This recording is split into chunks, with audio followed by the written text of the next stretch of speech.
Good morning. Good morning, everyone. Welcome back to the watch party, watch along, whatever you want to call it. It is way too early for my liking, but we are here and we are doing Nets versus Cavaliers from Paris.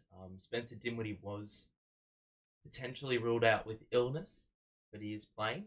The Cavaliers start Mitchell, Struce, Okoro, Dean Wade, and Jarrett Allen. They are obviously missing Darius Garland and Evan Mobley. This one's about to start. I didn't bother with the pregame today because, quite frankly, I don't think I was going to be able to wake up for it. So, I mean, this is probably the earliest I've woken up for a basketball game. Pretty crazy if you think about it, but I'm actually amazed. I'm actually wide awake for this one because there's some times where I'm actually half asleep and the computer reflects that because it also is slow. But you know what? Today I'm actually feeling a bit responsive. And this one's about to commence. It is the Nets taking on the Cavaliers in Paris. We're underway. And it is the Nets who win the tip. And it is going to be Cam Johnson who brings it up. Clax is wearing a headband, so some new attire, some new accessories. Bridges in the mid-range is short, and we are, well, if there's ever an indicator that we're back, it's a miss by Mikal in the mid-range. That's an easy layup for Donovan Mitchell. Good start for them. Johnson will bring it up. I've got to be as quiet as possible because no one is awake. And I don't think anyone in the neighborhood is also awake. Mitchell reads that pass. Easy layup. He's actually fouled on the drive, and it's going to be 2 free throws. So already Mitchell is cooking, and we're not even a minute into the contest. So free throws coming up for Mitchell. Initiated the contact on Finney Smith, who was trailing on that fast break possession. So it's going to be 2 shots for him. And let me know if you can actually hear me, because obviously I'm turning myself down with the volume. First free throw is good for Mitchell.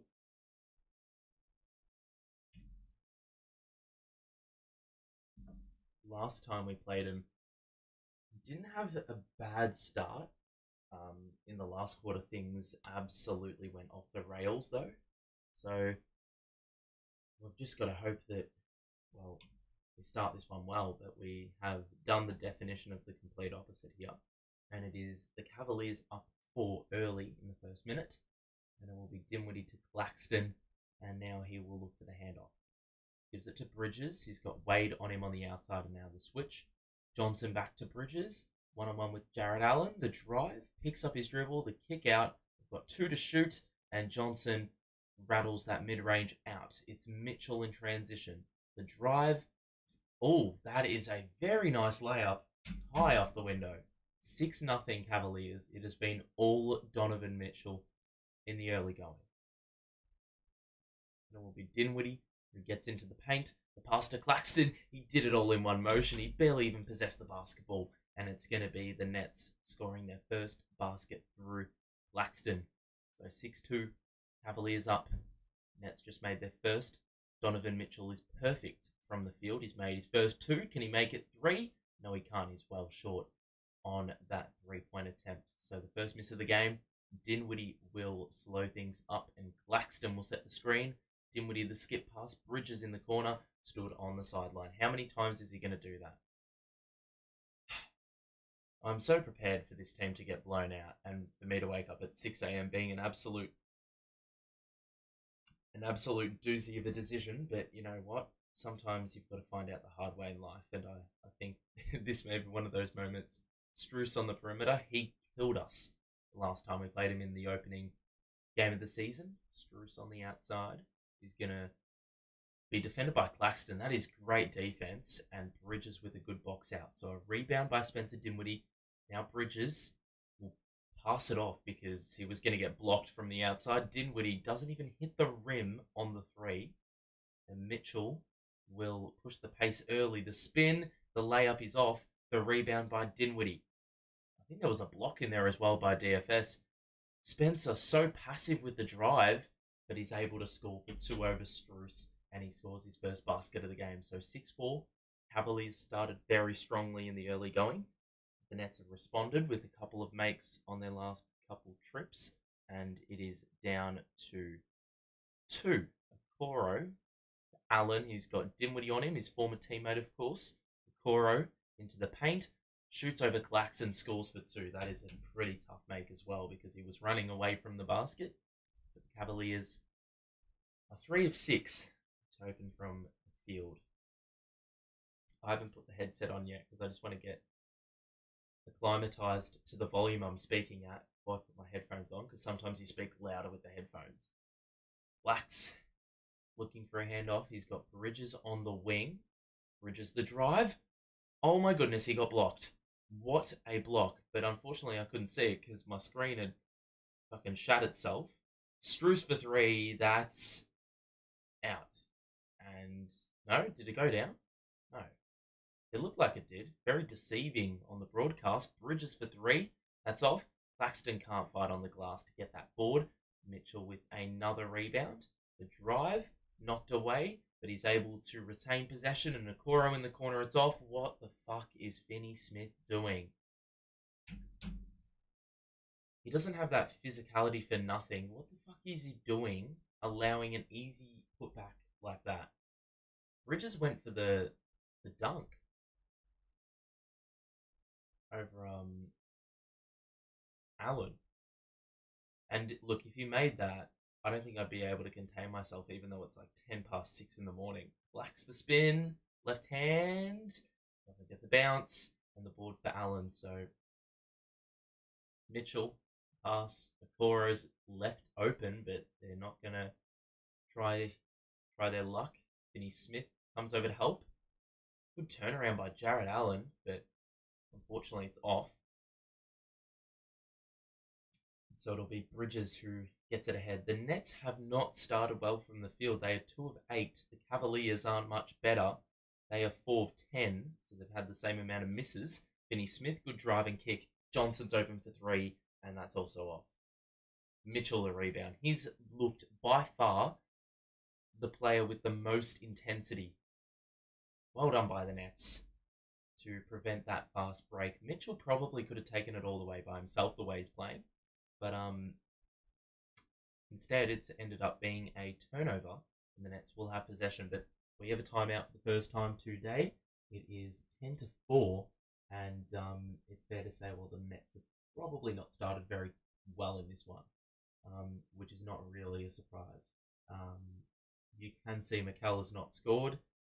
The only 2 buckets coming from Claxton and Dinwiddie. We are shooting just an abysmal 2 of 9 to open. And haven't had a rebound. We've already had the 2 turnovers, and Donovan Mitchell has been by far their best player. He's already got 8 of their 10 points. Accor accounting for the other 2. Mitchell's already got 5 rebounds. God, is he in for a big game today. Already a steal as well. So 8 points, 5 boards, and a steal for Mitchell. They are not shooting the 3 well early, but they are getting a lot of good looks on the interior, and that is contributing to why they lead in the early going. I put Dennis Smith in the spotlight because I think he's had some really good games recently. So I'm hoping that can be well and truly backed up today. So I haven't really asked the chat, how are you all going? I don't even know how many are in chat. So those who are in chat, welcome. Props to you for streaming early. Yeah, I know, fucking hell, absolutely ridiculous that I woke up for this. What is this early game? I'm still working. Well, it's just the time zones are a little bit iffy, I will say, because, well, especially for me, because this game is in Paris. I don't know what time it is there, but it's 6 a.m. here, and it's 2 p.m. in the US, if we're going by the Eastern time zone. So it's just all over the shop. The Nets really need to get a couple of buckets because they are struggling in the early going. All right. Partially got one ear off. Where is it? Get that volume up a little bit. Okay.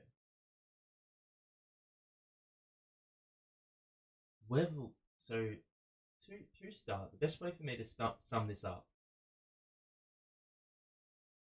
the best way for me to sum this up, this opening 5 or so minutes, is that one team is clearly less acclimatized than the other.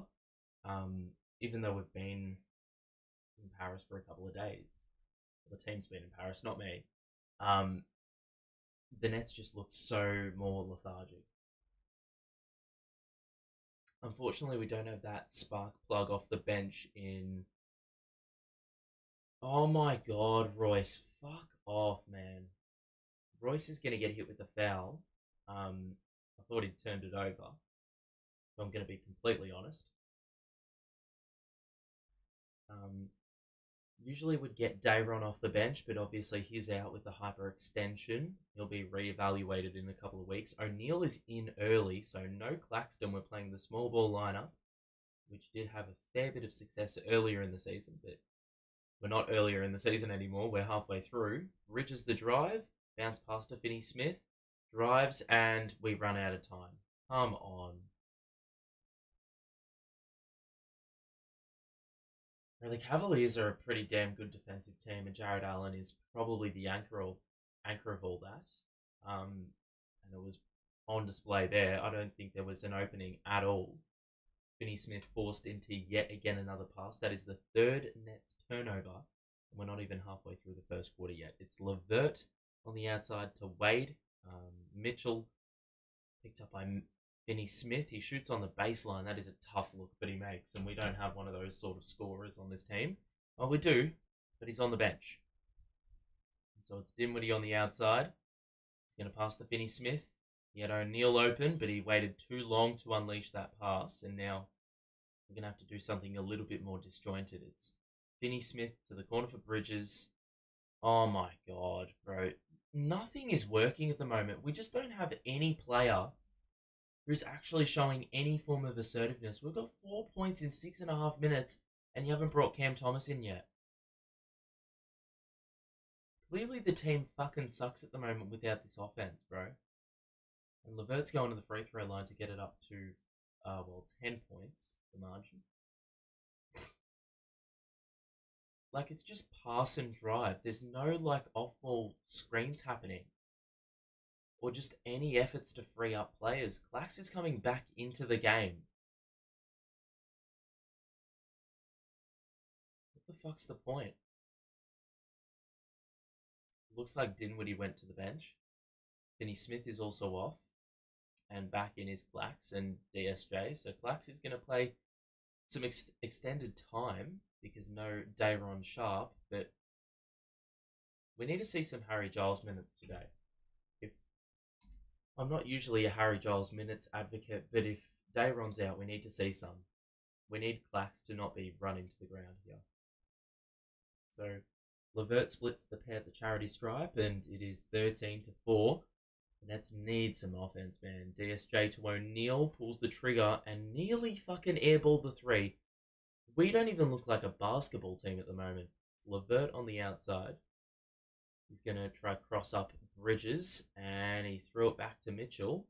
He's picked up by DSJ. The switch. Lax guards him. The three over the top. That's off. And it's a rebound. Well, it wasn't a rebound for anyone, but it was off Cavalier hands last. It will be Nets ball. So we haven't defended the three too badly. I don't think they've hit a three-pointer. Problem is, we just cannot score the ball at all. So 7 minutes in, the Nets have made 2 baskets in the entire game. Like, there's just nothing happening. Screens aren't being set at all. No play can shake off any other player. Another block. Allen with the rebound after getting the block. And he's going to run it. Oh my god. Open 3, and it's good. DSJ was trying to take the charge in the middle. Cavaliers are just fucking ridiculous on defense to open 10-0 run if we're going to play offense like this, you've got to play Cam Thomas, man. Claxton is held by Accor off the ball. He was trying to roll to the basket. Do we have any other play aside from a pick and roll, bro? Don't even look like having a sniff of scoring the ball at the moment. Like their defense has been exceptional, but there is no offensive set that we're doing at the moment to actually make the difference. Bridges. Like, just no room, bro. Another drive by Bridges, another miss, and he's finally going to get a call. And they very easily could have said no, because that was pretty soft. But Bridges was hit on the arm, I do believe, at the back end of that layup. But once again, 2.2 seconds on the clock. That's when we get the shot off. So we're running down the clock, doing nothing with the 24 seconds, and then putting up some absolute rubbish. It's actually baffling that it took 8 minutes for Cam Thomas to come into the game. I believe he is entering the game now. Bridges gets our 5th point. Rejoice. It's going to be a long day if this is what our offense is going to look like, because I don't think we'll crack 70 points. Cam Thomas is finally in. Sam Merrill is in for the Cavs, along with George's Niang. And Bridges makes both, so we've now made the same amount of free throws as we have field goals in the first 8 minutes of the game. And it'll be Levert bringing it up. Mitchell remains in. Niang the bounce pass to Allen. Do we have a 3-second call? Are you fucking serious? Or maybe there was a foul off the ball, I think, on Claxton.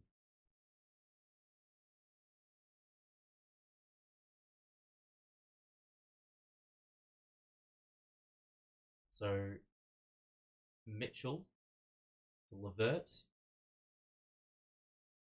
The high screen, the switch. Claxton, the drive. It's a good contest. Got to get the rebound. We have like fucking 6 of them. Oh my god, bro. We've had 4 plays under the basket. And of course, the one towers over the rest. Allen makes. It's up to 12 again.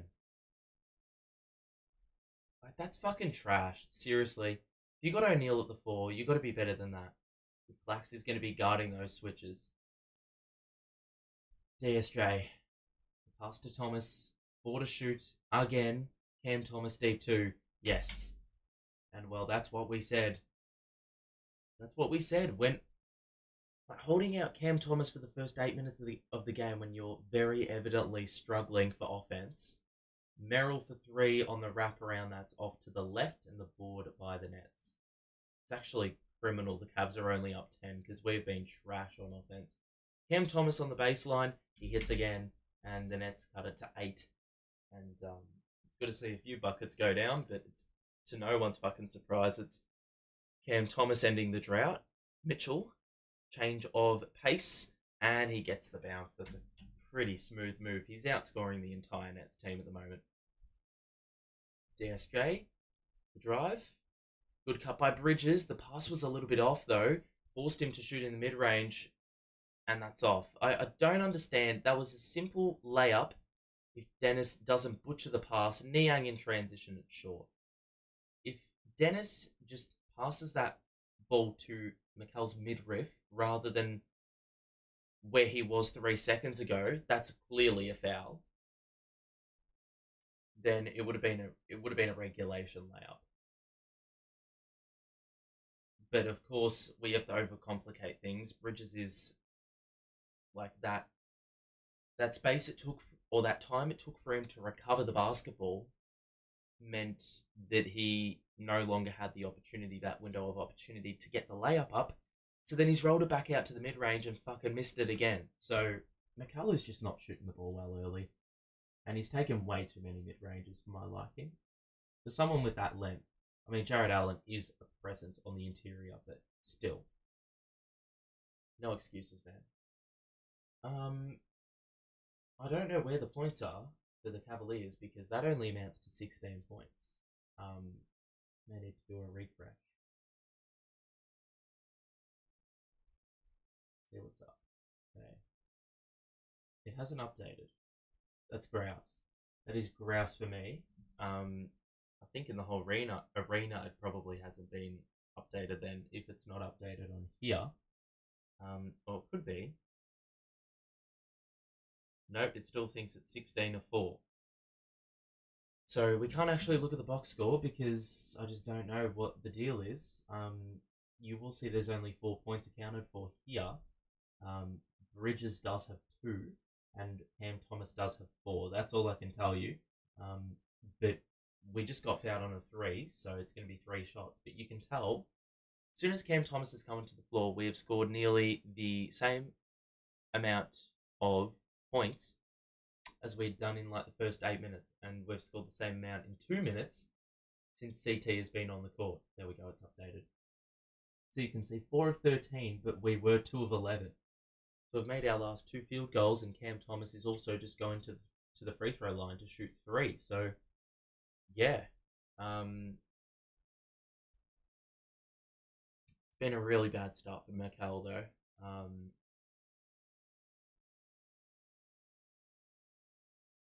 It's bad. And look, Donovan Mitchell is outscoring us at the moment, so been a pretty dire start. We have held him pretty well from the outside, but on the interior, it's been far too easy. And well, Jarrett Allen's only got the 2 points, but he has also got the 2 dimes. There is a severe uptick in his output in that respect. In recent memory, there's been quite a few games where he's gotten like 20 point, 20 rebound games, but he's also had 5 or more assists in a number of those games in this really good run of form. He's playing like an all-star at the moment, so fair play to him because I love the player. But not today. Not today, JA. So the 5 on the floor for the Nets at the moment is Cam Thomas, Bridges O'Neal, DSJ, and Claxton. And obviously we like that switchability with Clax. We are using the switch a little bit more often in our defensive schemes, which have evidently made a difference. We're now defending the 3, well, not as well, but it did feel like we were playing better the other night against the Blazers. They were making a fuck ton of tough shots, though, and Anthony Simons was leading the way there. So the Nets make 2 free throws at the line. I thought that was a 3. It's good defense by the Nets, but we aren't able to deny the pass. And now Levert is going to try shake and bake on DSJ, and he does so successfully and gets it back up to 10. So 22-12. And while the Cavaliers are shooting just a tick under 50%, the Nets far worse off at 29%. Thomas, the floater, is good. And every bucket is going in for Cam Thomas. And he played well against the Cavs in the first game of the year. He scored 36 points. Niang, that's an easy drive. Blows the layup. Oh my god.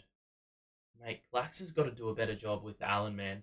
Because at the moment, very, very concerned every single time there's a Cavalier miss. It's always up for grabs. Always in dispute. Allen gets it in. They're going to look for Levert on the wraparound and now the switch. So O'Neal is boxing out JA under the basket. Levert the drive. Oh my god, man.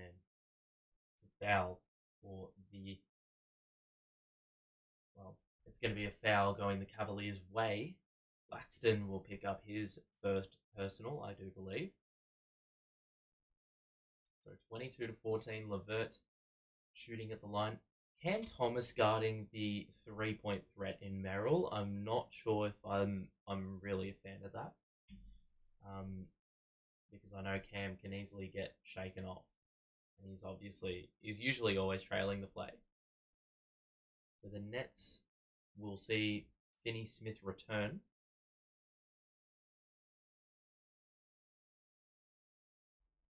And the free throw is made. So 24-14.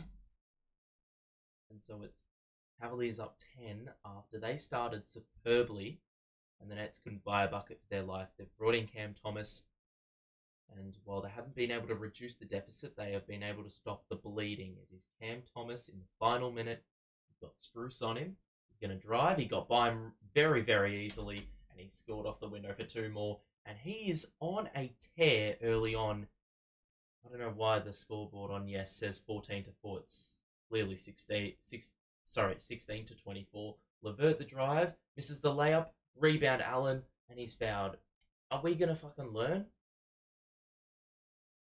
JA has had 3 offensive rebounds, and every single fucking rebound is leading to points. Every single one. If your best answer is to play small ball, then I don't know what to say to you. It's too fucking easy at the moment. 25 to 16 the score. Is that Pharrell Williams? It is. So JA has made his first free throw. It's back up to 9. Every time it looks like we're going to make inroads, we can never secure the fucking rebound. So realistically, we probably should be down by half a dozen, but instead, letting ourselves down in big ways. Coro's back in. The guard Cam Thomas will at least help that cause. Thomas shoots the 3. That's off. The rebound by Dennis. He'll get it out to Bridges, who's wide open. He can't make it, bro. Cal, how many threes is this guy gonna miss, man? 1 second difference between shot and game. It was as open a look as you'll ever get, as you'll ever see, but if Mikal's not going to make it, well, then we're fucked. Levert on the outside. The switch. Finney Smith guards on the outside. The pass. Niang pump fake. It's a wide open 3, and he misses. We are so lucky, because usually those are the kinds of 3s that the Nets give up. But I'll tell you what, we are incredibly lucky to only be down 10. Because it has looked like we're so far off the pace, it's not even funny. The Cavaliers aren't shooting that well from the field, and their 3-point percentage isn't really helping, but the free throws are. Jarrett Allen's already got a couple of offensive rebounds, and it's led to both his buckets. Mitchell's got 12, and he's just looked far and clear the best player on the floor. And then for the Nets, well, we have not made a 3-pointer, and we have really, I thought we had struggled inside the arc, but we're doing far better in that respect, and Cam Thomas has got 10 of our 16 points, and he's only played 4 minutes, so if that isn't evidence that we needed him on the floor much earlier in the quarter, then I don't know what is. Mikal has just been hideous again, 0 of 6, and really, there's not much else to say outside of that. Mikal's just had an absolutely disastrous quarter. He's played the entire quarter. He's missed every one of his 6 shots after scoring a 40-piece the other night, would you believe? And he's also had 2 turnovers. So nothing going Mikal's way. We have, well, already had 3 turnovers, so I don't know if that's a good or a bad thing. It's somewhere in the middle. But overall, not a great first quarter, man. Let's have a look at the chat. NBA doing a great job of growing the game with this performance so far. Well, I mean, they're growing the game because they're letting everyone know that the Nets absolutely suck. Let's have a look. Our offensive fall-off is evidence that JV's total lack of any system is making our plays worse by the week. Well, it's evidence that we relied on Ben Simmons far too much in the off-season for everything we did, that evidently when he went out of the team, and because our offense was predicated on playing with pace, we're fucked. Cam Thomas always has to bail his team out only to get later disrespected. I disagree. He doesn't always do that. Sometimes he is off games. But today, for sure, he has been the only shining light for the Nets, and he is to play. As far as I'm concerned, the way he starts games is usually the way he ends games, so he needs to play. He needs to play the majority of the game. Why is this game so early? Yeah, it's been answered. Is chili a thing they eat in Australia? Believe it or not, chili is available in Australia.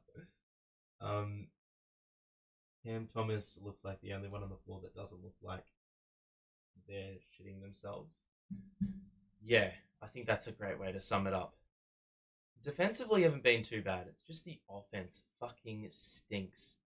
Got a foul off the ball. it is Lonnie who's into the game who will pick it up. So we're playing three guards, and then O'Neal and Harry Giles at the 5. He is playing in the minutes with Jarrett Allen off the floor. Merrill to Levert. So Giles is we're playing switches with Giles in the game. No drop coverage. Merrill for 3 on the move. That is ridiculous. And they're gonna look to free up those 3-pointers. I don't know why they keep fucking showing highlights in the middle of the game. Never at stoppages. That is another turnover for the Nets. They're looking for the backdoor cut by Cam Thomas, but it wasn't on. What a shit start, man. 5 turnovers already. Merrill on the outside. Pass to Levert. Why is he open above the break? That's very, very fortunate for the Nets, because that was as wide open as they will ever be. Thomas to O'Neal. A loopy pass in the corner. Giles receives it and scores the push shot, and it is down to 11. First bucket of the second quarter, and I don't know why the fuck it is delayed. I've just updated the time. Niang tries to lose his man. Why is Thomas gambling one pass away? Very lucky that he did not allow a wide open 3 because it was on there. Walker to Giles. Doesn't shoot the 3. I don't know if he's capable. Walker on the catch. Yes. And it is his first bucket since his return. It has been 3 games. Granted, he's played 5 minutes in each of those games. Both teams shooting absolutely abysmally from the outside, but Levert looks to change that. He makes another 3 and responds, and every time the Nets try to cut into this deficit is unacceptable, and Lonnie Walker's hit with a charging ball, and it will be Cavalier ball. He's just absolutely bulldozed him. So Cavalier ball. The Cavaliers are shooting about 20% from 3. The problem is the Nets are 1 of 7, so not helping their cause.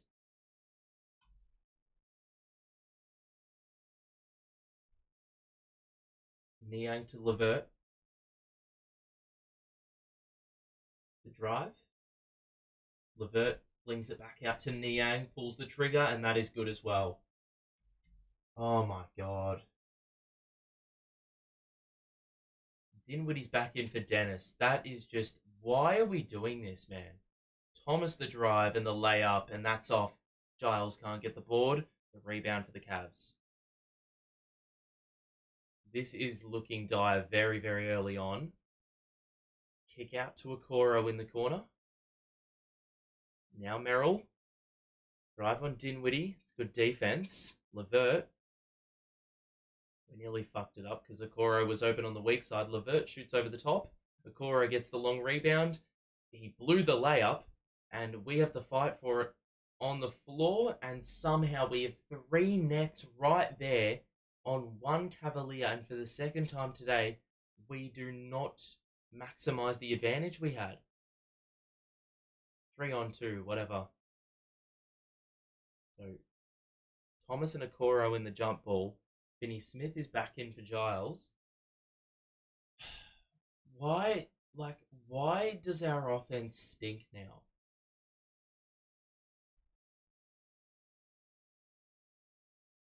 So, go at the 5.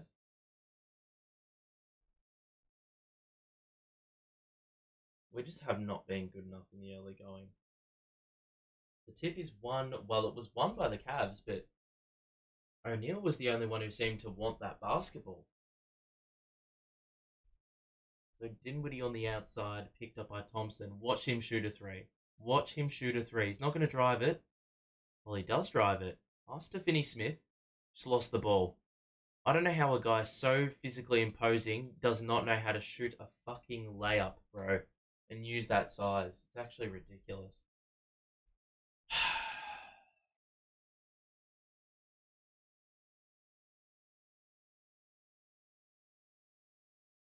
Mbappe's in the house.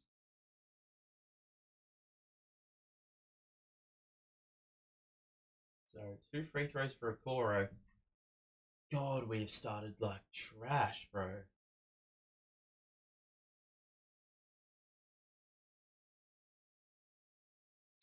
Higher chance of me going back to bed than Mikal hitting a three. Well, I mean, I don't think that's hard to do, to be honest. Um, for that matter, though, any net hitting a three, because I don't think any net has hit a 3-pointer. I think only one person has hit a three, and I actually couldn't tell you who it is because I don't remember. It's been that few and far between. They're looking for Thomas. Dinwiddie instead will shoot, and he misses badly as well. So there's just like nothing. There's just a whole lot of nothing at the moment. No one can score the fucking basketball, man. Mitchell. Oh my god, that is ridiculous. How was that a foul? Mitchell fell over his own feet and they've called a foul. If you're gonna call a foul on that, well then I might as well just flop every game of basketball I play because apparently I'm gonna get the whistle. We're not even delving deeper into the bench for someone that can provide something a little bit different. Just trying the same shit every single time. Which is why that OKC game was so fucking weird because, like, how the fuck did we score 75 points in a half? How did we lead that team by 28? So Mitchell missed the first free throw. Yet again, the Nets scoreboard, for some reason, is absolutely shitting the bed. It just showed that we have 146 minutes of time left in the second quarter. I hope not, because I need my suffering to end quicker. O'Neal looking for Thomas. Bro, you got to be kidding me. Another turnover. Although, as far as I'm concerned, O'Neal falling over right there was the exact same as what happened on the other side. What the fuck is O'Neal doing, man? I don't think any net has actually shown the ability to play basketball today. 10 Cavalier points off turnovers to nil. Doesn't help when you can't force them. Levert picked up by Dinwiddie. Levert gets into the paint. Kick out to Niang. Now to Okoro, the wraparound. What is it? Oh, I think it's going to be Nets ball. I think Accor stood on the sideline. That's just a presumption. I think it was a 3-second call. I have no idea. So 38-21. And it's fair to say the offense has been very, very rough. Finney Smith. Okoro is hit with the foul. And he's playing some superb defense off the ball. Like, we cannot get to our best shooter because Okoro is just face guarding the crap out of, well, Cam Thomas. Cam Thomas just cannot receive the basketball. Johnson will return, another Cam. Then the Cavaliers up 17 and they've just set the tone from minute 1. Thomas shoots a 3 over Thompson. That 3's off, but the tip in by Walker. And we have the lead back down to 15. I can't even get G'd up because we're just going to give away a 3-pointer at the other end. So, easy drive. Like, see that? That is just too fucking easy every time. Walker for 3, yes. Bro, Lonnie is the other bloke who's looking like he's feeling real energetic. Makes the second 3 of the game for the Nets. In a field of the game we have struggled. Mitchell gonna pass it off to Levert. Walker was sagging off one pass away, and yet again a 3-pointer. So Walker makes a tough basket one end, but then we fucking give it up on the other end. It's just it's not even surprising at this point. It is so predictable. It just happens every time we play. Thomas, Walker in the corner. Drive, Euro. Where's the foul, dude? Probably wasn't. I just said that out of frustration because we just cannot score the ball. Mitchell the spin. Yet again another uncontested layup and he scores again, but he is hurt. And he's a little bit shaken up. I don't know what the hell happened there. But at the 6-minute mark, the Cavaliers just lead by way too much. The only thing I can possibly say about that is that his hand, when he landed, is like it got hurt in some way. But right now, man, what the fuck, dude? 5 points in 4 minutes 30 in the second. Well, it's a little bit more than that now. It's 10 in 6 minutes, as if that makes it any better. What's Claxton doing? Well, he's not playing. He's not playing. If you are enjoying the stream, make sure to drop a like on it and subscribe if you are new. But right now, you probably don't even want to watch the streams because what are we tuning in for? Mediocrity. How the fuck do we have 20 bench points? Our starters have combined for 6. Yet they are playing nearly the most minutes of any player. We just cannot score the ball. Just cannot score the ball. We haven't had a free throw in the quarter. But in the second quarter, it's been more the defensive side of things which have struggled. In the first quarter, we conceded 26 points. In the second quarter, we're halfway through. We've conceded 19 already. What more can you say? Mitchell's got 17. Levert's got 11. Three-pointers starting to see an uptick. They've had 12 free throws. They're shooting the ball nearly at 50%. This is the reason they lead, because they dominate every category and they have forced turnovers at an excellent rate. They're getting fast break points. They're dominating the transition play. Only in my dreams did I think we would win. Well, I'm wishing I was still in my dreams and I hadn't woken up because, my goodness, it would have been much better days if I just did that. Because right now it's not looking too good. It's just not. And it just doesn't look like there's a sign of things changing because realistically, I don't think we have answers for a team like this.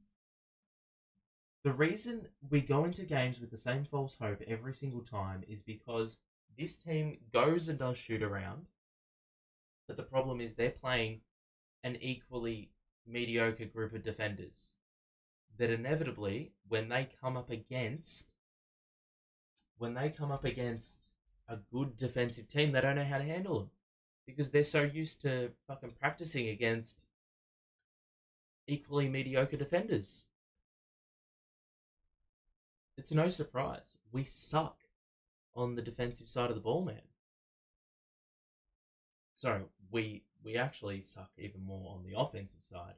We have no one who can actually get through. This play is the same play every time out of the timeout. Cam Johnson wraparound 3. That's the only play I've ever seen us run, and it happens once a game every single time we exit a timeout. It's never actually a play call by any one of the players on the floor. It's always a play call out of the timeout. It's only ever initiated by the coach. Nothing ever happens outside of that play. What the hell are the interns doing at Yes Network right now? It's just shown that we have 97 minutes left of the second. Way too many times is the scoreboard ducked in and out because it's just malfunctioning every 2 minutes. Thomas, good switch. Like every time they switch, we just got no idea. No idea if this is just the same crap game after game. You cannot tell me that there is any you need players like Cam Thomas to breach this high level of defense, but at the same time, you've got to draw up some sets, bro. There's nothing inspiring about this. Johnson has an open 3 in the corner, and he's got to hit those, and he does. But watch us. I've said it time and time again. We will concede a 3 on the other end. I'm already calling it. And they haven't even brought the ball past half court. It's Levert through J.A. on the outside, and now to Dean Wade. Had it knocked away partially, and now Levert. You're going to look for the wraparound. It's Mitchell. Open 3. There it is. It's off. Claxton with a strong rebound. So, fair to say I'm pretty surprised by the returns on that possession defensively. Dinwiddie He lost his footing, and I think they're going to stop the game because the floor just caved in.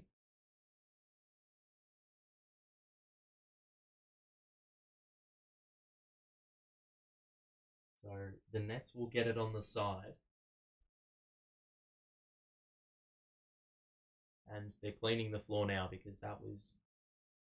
I think they've called a foul actually on Dean Wade there. I don't think that was even remotely close to a foul. Mikal. What the hell? That's got to be a foul. Caris LeVert just ran into Cam Thomas. Cam Thomas stopped and LeVert wasn't able to stop himself in time. So it's going to be free throws and it will be the ball because we did not even inbound the ball. The ball never left Mikal Bridges' hands on the sideline. So Cam Thomas will get a free throw here. Technical free throw. He makes it. And so we cut it down to 15.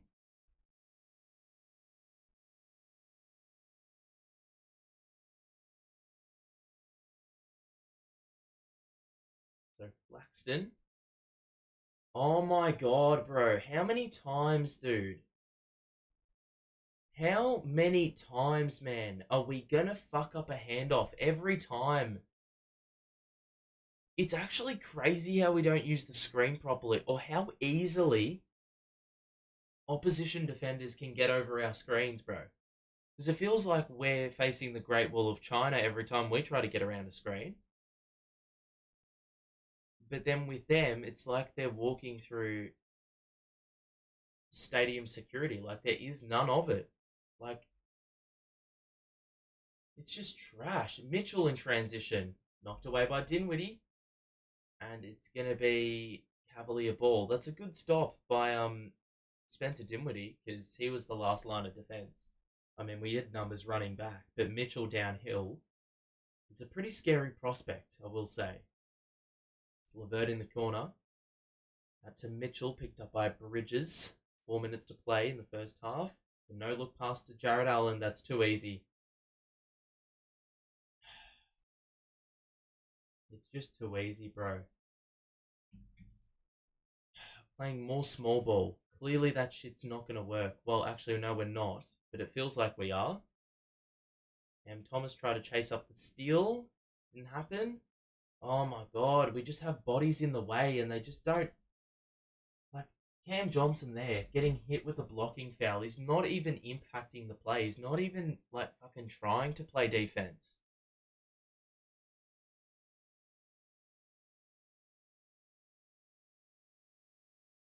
So 3:55 to play. The problem is when we switch and we have Claxton on the perimeter.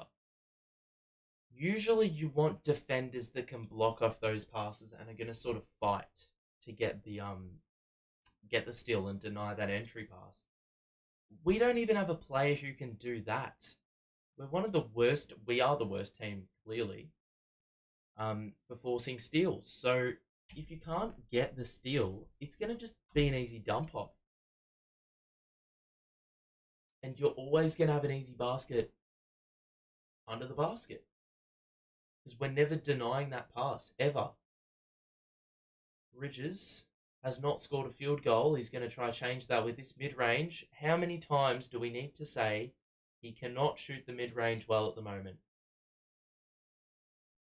You're shooting those deep twos over Jarrett Allen, bro. They're going to live for that shit.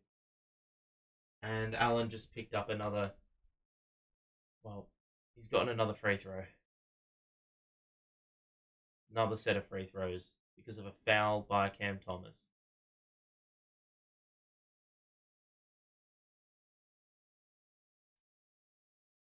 In all fairness, I don't think the defense has been as shit as, well, the offense, and clearly that doesn't take a rocket scientist to say.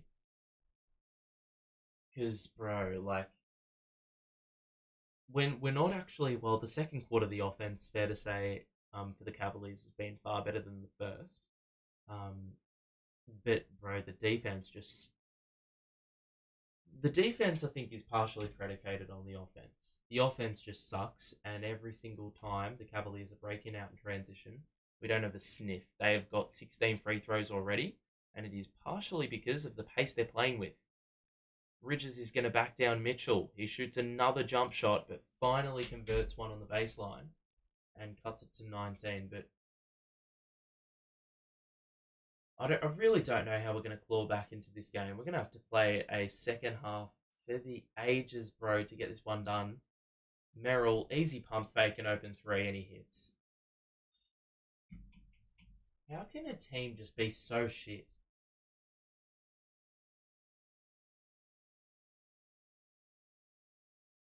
Bridges to Claxton. 22-point lead. Claxton going to try to take on Allen, and he just lost the basketball. And that's just superb defense by JA again. Another turnover. And that pass to Allen is a little bit too egregious. It's going to go out of play, and it's going to be another timeout, but fucking hell, I wish I didn't wake up. It is 7 o'clock in the morning, and I have just witnessed the half of basketball that I just think I want to forget, to be honest. It has just been really dire. And let's have a look at the box score. The Cavaliers aren't even shooting it super eye-catching amount. Like, they're not shooting it that well, but the free throws are helping them. The threes aren't too great, but they're just shooting the ball. Like, inside the arc, they've been pretty unstoppable. And the three-point shooting isn't great.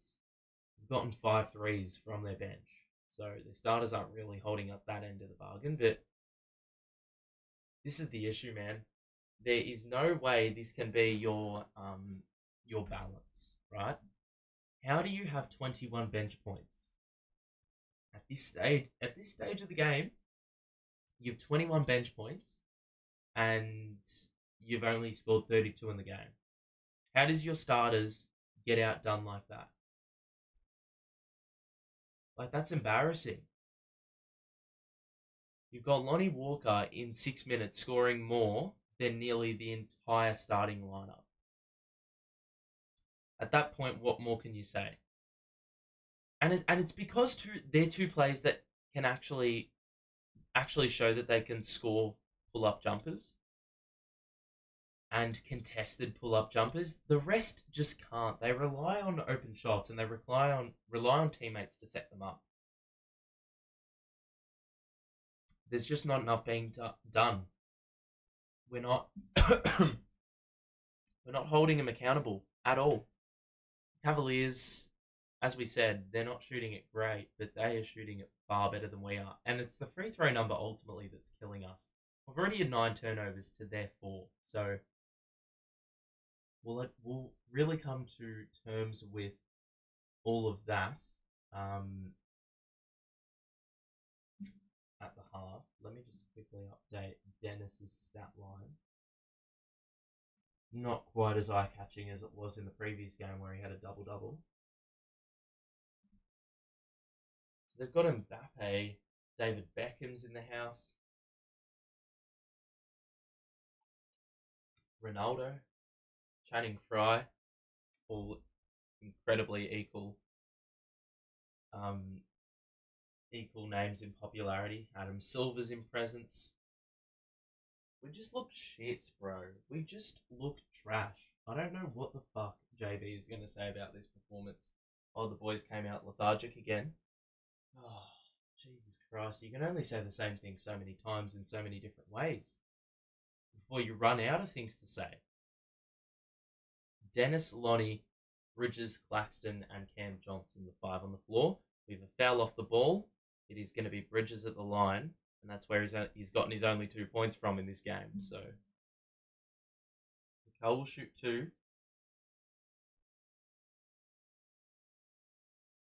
It's amazing how bad the Nets are playing. The Nets and the Yes crew must have been hitting too much French wine. Honestly, yeah, it looks like they're under the influence of alcohol or some shit, because, bro, you cannot be telling me that they are coherent right now. It looks like they have not played a minute of basketball in their life. It's actually ridiculous, bro. It's crazy, dude. It's crazy how bad the team is. I refuse to believe they should be this bad either. Final 2 minutes of the half. All I can say is I hope we end off the half better than we've started it. That pass is off because Sam Merrill was too busy fixing his shoe. Johnson, the drive, has to roll it back outside and then just ran into a wall and another turnover. Just like that is another prime example. Run into a brick wall, just have no clue. 11 turnovers in the half. We've had 8 in the quarter, bro. That's embarrassing. Or a little bit more than that, I think. We get the board and Dennis is looking to push the pace. Walker, rhythm 3 in transition. That hits back iron. The rebound by Mitchell with one hand. He plucks it and he's going to fling it out to Merrill. Quick trigger and that is off. Dennis with the rebound. So a few stops late, but you can't even score the fucking ball. Who gives a shit? Nearly turn it over then. Ooh, that is very, very lucky. That would have been another easy 2 points on the break for the Cavaliers. I don't even think that. Have a look. That touched Mitchell's leg, and they've called a kickball, but it touched Dennis's leg first in the same area. So very lucky. That was almost a sympathy foul.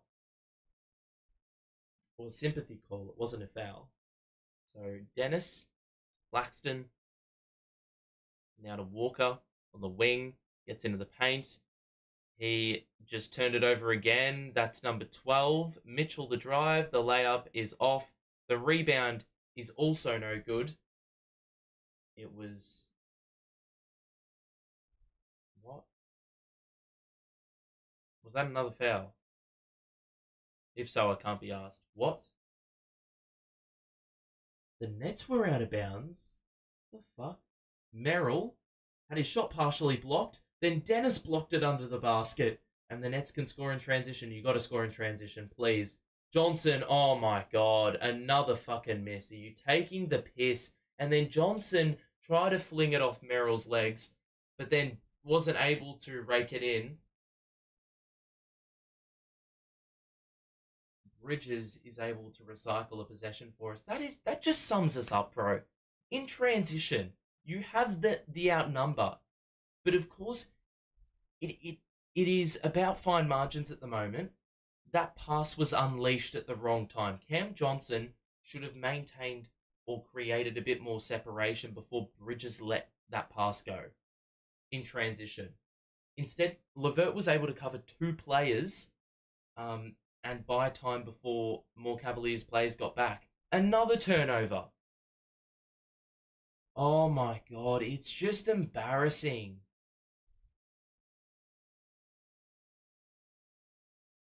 We've got 2-second difference between shot and game. We might as well have let the clock run down. Seriously. So 4 to shoot. Mitchell 1-on-1 with Johnson. He shoots in the mid-range. He lost Johnson. He missed it though. And Bridges flings one up and airballs it. That's the halftime break. Oh my goodness. We've scored 34 points in a half, ladies and gents. 34 points in the first half. And I tell you what, it is 7:09 a.m. where I am right now, right? I think I'm more awake than the majority of the Nets roster today. I think I'm more awake. Right now, pretty sure every Net weren't ready for this. And look, I think the Cavaliers have set the tone. They've set the standard. The energy's been far better by them. Our intensity has not been good enough. And I'll talk about that play that just happened, or about a minute ago, where we went on the break. We had a 3-on-2. Johnson just needed to get to the corner, but Bridges, I reckon, was about 1.5 meters away from Cam Johnson when he let the pass go. And Levert was guarding those 2 players. Was able to cover both of them because Cam Johnson hadn't gone far enough away from Bridges. If Bridges goes down the lane, and Johnson dips to the corner, then you have a far different result. You have an open look. Instead, Johnson was thought he had to drive it because the closeout was allowed. At which point, the Cavaliers players rotated across and we had another turnover. So, look, they're playing far more better as a collective, the Cavaliers. I tell you what, that is the embodiment of a good defensive team. No two ways about it. You look at the box score. Where do I even start with this? How does your bench account for so many of your points? It's embarrassing. You've had a 3-day break. You've had a 3-day break. Let me say that again. You've had a 3-day break and you decide to shoot 33% from the field, shoot 21% from 3, and have 12 turnovers. I reckon I could have less turnovers if I was half asleep. Although, to be fair, they are half asleep right now. So, you know what's bad when nearly every single one of the players that has graced the floor has a turnover? One of the only players that don't have a turnover is Cam Thomas. And he has played only 13 minutes. Now, I've got big issues if your team scores 34 points and one of your only scorer in double figures has only played 13 and a half minutes. I've got problems. Lonnie Walker playing 9 minutes. What do? Look, I have to give credit to the Cavaliers for being very, very good defensively. Offensively, they have not been super crazy. But look, this is now becoming a very common trend that our offense has normalized. And equally,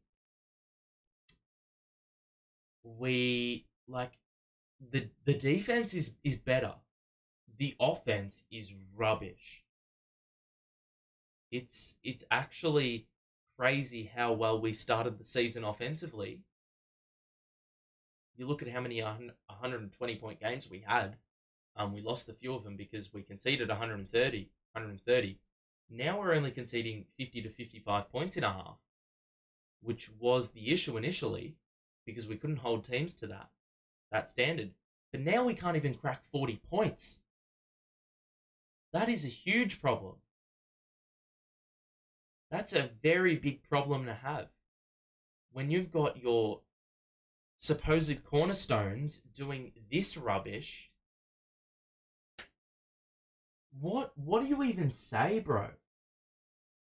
What do you even say? I mean, let me know your thoughts in the chat because that is shocking. That is really bad. Terrible look.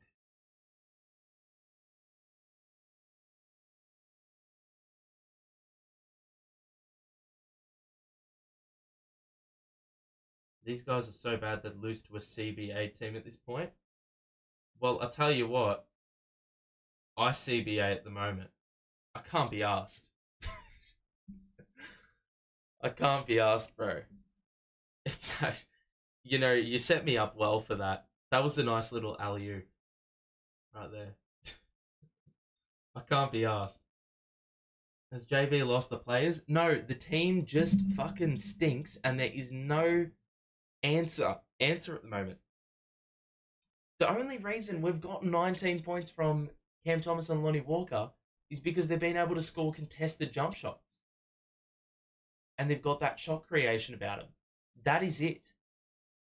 And that's the saving grace in a team where there is no offensive scheme.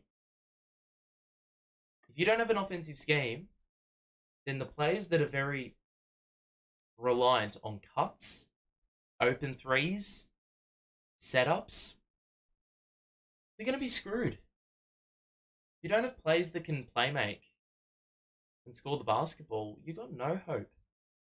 Zero. Look, there is no excuse in the second half for Cam Thomas to not start. He has to start in the second half. I don't even give a shit. I don't give two shits. He's got to start. He's just got to start. There is absolutely no reason he shouldn't start in the second half. There is no player that looks like scoring the ball more than Cam Thomas right now. Granted, that's not difficult to do because there's no one that's really putting their hand up. For the Cavaliers, they've gotten 17 from Mitchell, they've gotten 13 from Levert, they've gotten 8 from JA, they've gotten 7 from Okoro. JA has got 4 blocks and 2 steals. If that doesn't scream defensive anchor, I don't know what does. And it's summing up a really good patch of form. Max Strus has only played 6 minutes, so I don't know if that's an injury thing or they're just running with the hot hand. And evidently so. Karis Levert's got 13. Merrill's played 14 minutes and got 6. And their percentages aren't even that good. Like they're shooting 41% from the field, 30% from 3. Those aren't great numbers, but we're getting absolutely demolished in the free throw side of things. They've had 9 more free throws. They've had more offensive rebounds. They've had 6 turnovers, but nowhere near the amount we've had. And every starter with meaningful minutes has gotten a steal to their name, at least. So it's fair to say that really sums up their first half on the defensive side of things. If you are enjoying the stream, as much as you may not be enjoying the game, make sure to drop a like and subscribe if you are new. We'll be back for Nets versus Heat in 2-3 days, I think. But yeah, these are the stats. It's very clear when you're shooting 33% from the field and 21% from 3, you ain't winning a game of basketball, man. You aren't. I wonder if this is what JV meant when he said cute ball instead of basic ball. I mean, I don't know what you mean by that. But we are playing too cute right now. Or I don't even think it's that. We're playing like a team devoid of ideas. And the reason we are turning the ball over so much is because the Cavaliers are doing the same defensive shit, because we are doing the same uninspiring shit on offense. That simple. It is dumbed down as simple as drives, like drive and kick, just play isolation, or maybe set the occasional off-ball screen. Nothing else ever is the case. There's no expansiveness. The only actual set play we have is the one drawn up for Cam Johnson out of the timeout every single time. We look like we're devoid of ideas. That's the only time it ever happens. JA is destroying us on the glass. Well, he's only got 6 rebounds, so he could have actually had a hell of a lot more. But every time he has gotten an offensive rebound, he's put us to the sword.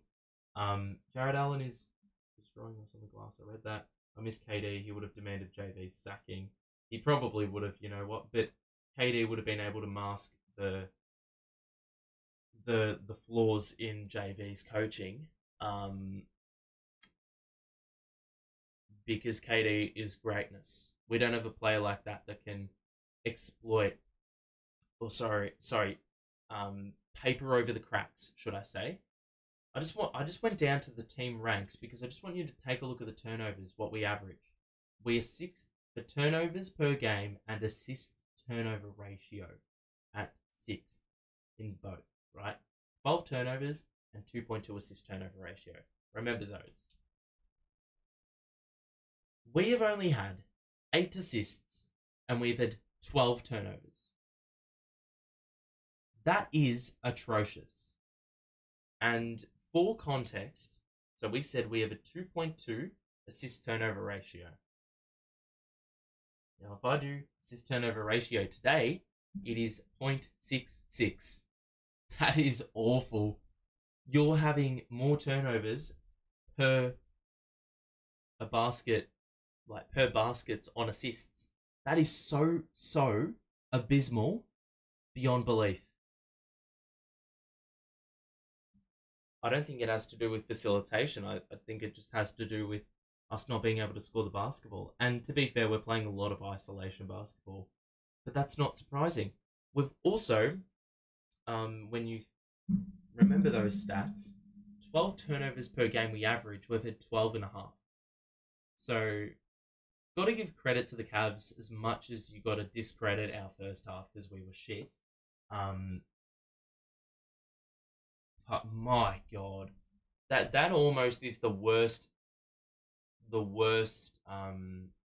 half of basketball offensive wise I've ever seen by a Nets team.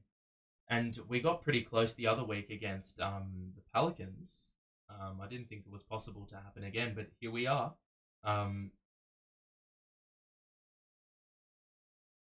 look, it is only 20 past 7. I feel very awake, but I think I'm going to fall asleep very, very soon if we don't turn things around. We just need to score the ball. And I just want a little bit of optimism.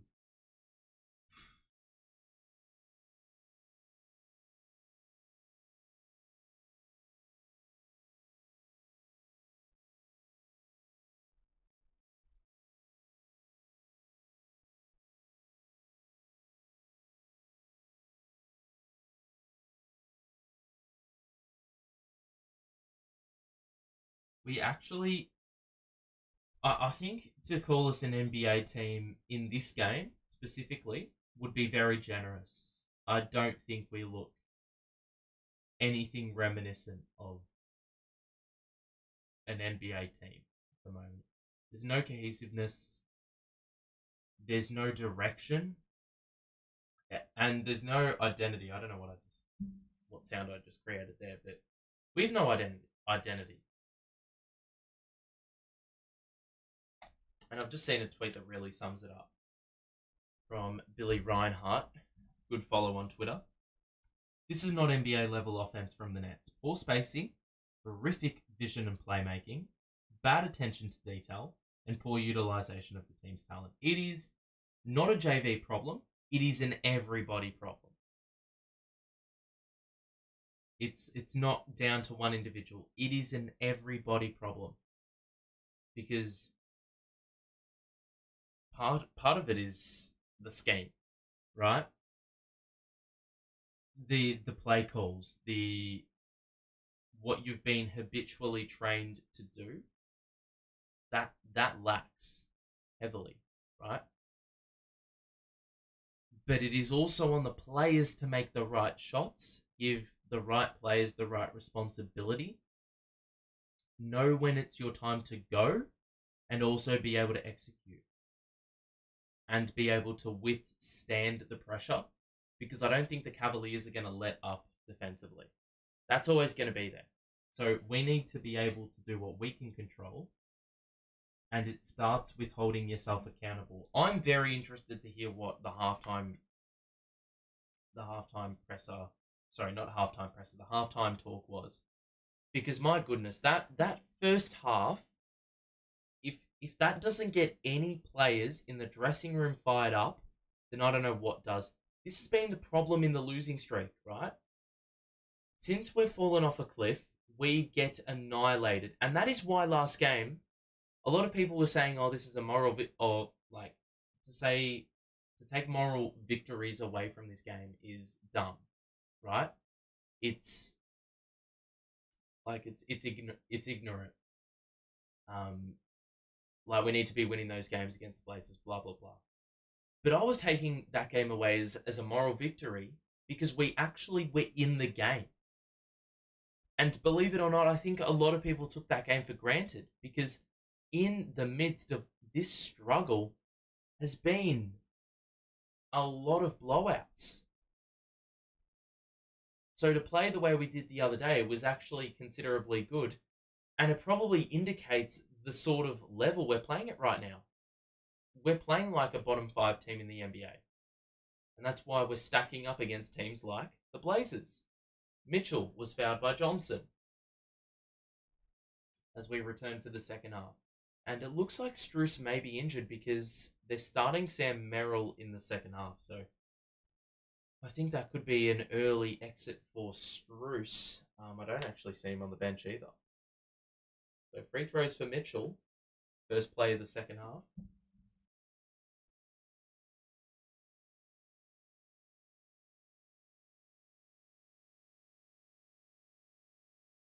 First free throw is good. Cam Johnson and Mikal have been shit.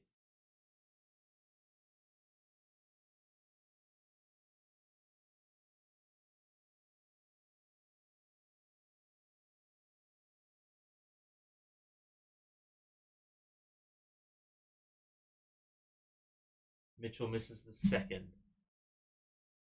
We just need to see something in this second half, man. Dinwiddie was a bit of a no-show in the first half. I think he has to assume a little bit more responsibility, man.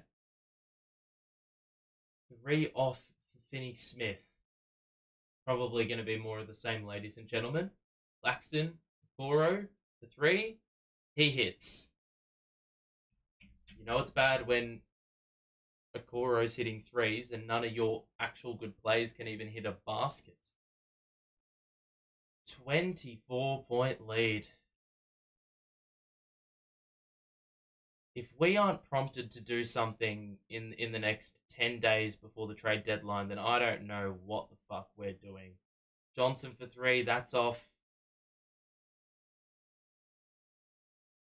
Merrill, Dean Wade, pass to Allen, and it is going to be a foul on Finney Smith under the basket. I honestly, look, I actually don't think this team is this bad. There is just no way. There's just no way. Yes, you do need to make changes and make your mind up about which direction you want to go, but in saying that, I don't think, bro, you can't keep letting this slide, man. These losses are embarrassing. Embarrassing. Mitchell for 3, 1-on-1, that's off. Guess who gets the rebound? Mitchell, layup is good. Everything is wrong about that possession. You defend the 3, you got 5 players in the paint, or 5 players inside the arc, and you cannot even fucking score it. Another turnover, bro. Another fucking turnover. Transition 3, that's short. We're so lucky, man. God, this is disgusting. This is actually disgusting, bro. I refuse to believe we are this shit. Allen fouls Claxton as he had an open lane to the basket. Merrill was there with the help defense. And this is a team playing with incredible defensive activity.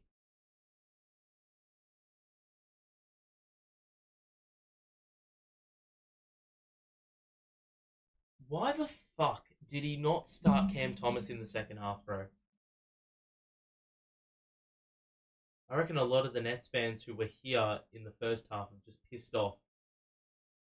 Bridges misses another mid-range, bro. It's actually very hard to fathom how rubbish this team is at the moment. It's just like, I still cannot believe we led OKC in a half by 28, bro. And you know what? Good riddance, Jacques. Good riddance. He's already got Cam Thomas and Watford on the bench. He never waits this long.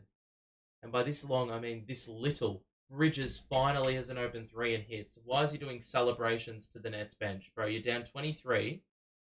That was your second field goal make, and you've had about 11 attempts. You're supposed to be our number 1. Oh my god, Mitchell, bro. Get a disco ball out. Get the disco lights on, because that was a fucking dance move. That was sauce. Claxton easy put back dunk. That spin move was absolute filth by Donovan Mitchell. Seriously. Get the disco lights and the music playing. It's actually fucked. So the Cavaliers miss another 3. Johnson. Drive. He just fucking passed up a layup. And then Bridges stands on the fucking sideline. You cannot be fucking serious, dude. Bro, Mikal has just been fucking trash. Johnson the same, bro. The amount of layups, we haven't even thought about a layup half the time. And that's your most high percentage look in basketball. I don't care how much of a rim presence there is. We've had 15 turnovers in this game. This is out of hand. Watford is in. And so is Cam Thomas. So Oh my god, that's an open three. Okoro misses it. Yet again, another foul under the basket. And we've actually got a little bit of. Well, we don't have more size, but we have enough size to combat JA. Surely, man. He's just dominated. Like, get the positioning right. What is Clax doing? He's just standing there watching. Like, Watford is fighting a losing battle having to pick up Jarrett Allen under the basket, dude. It's just. I thought we'd have a little bit more common sense, bro. Mitchell lost the ball. Turnover forced by Watford. Bridges in transition. Oh my god. I don't really know if that was an attempted alley oop off the backboard. It'll work out. It's down to 21. Mitchell picked up by Claxton. That feels like the first fast break points we've scored of the game. Coro, Dean Wade shoots the three. That's off. Long, but guess what? No one's there for the offensive rebound. The Cavs reactive first. Allen is fouled by Watford. You know what? I think it's about time we actually see a little bit more of these players. Get a Jalen Wilson in, get a Watford in. Stop paying the bills of these other blokes. They just got a free trip to Paris to play like absolute garbage, bro. That's actually unacceptable. Like Jalen Wilson needs run.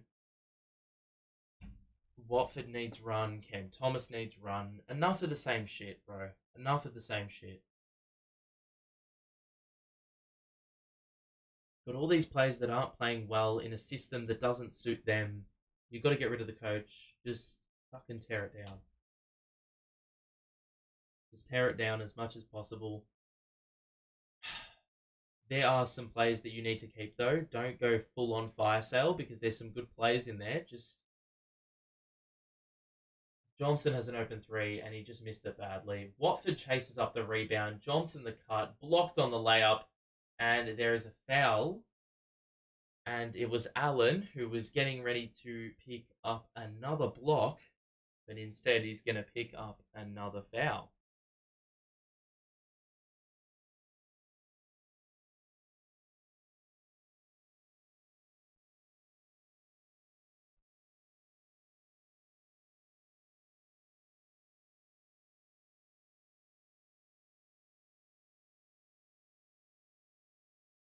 Oh my god, CJ, bro. This guy doesn't even look like an 80% free throw shooter at the moment. Swear he misses every second free throw he takes. So, Johnson at the line missed both. How many times has he done that in recent memory? And then the Cavaliers weren't able to rake in the offensive board, so the Nets will get another look in. What a disastrous fucking game of basketball at the moment this is. I've got to fix this up.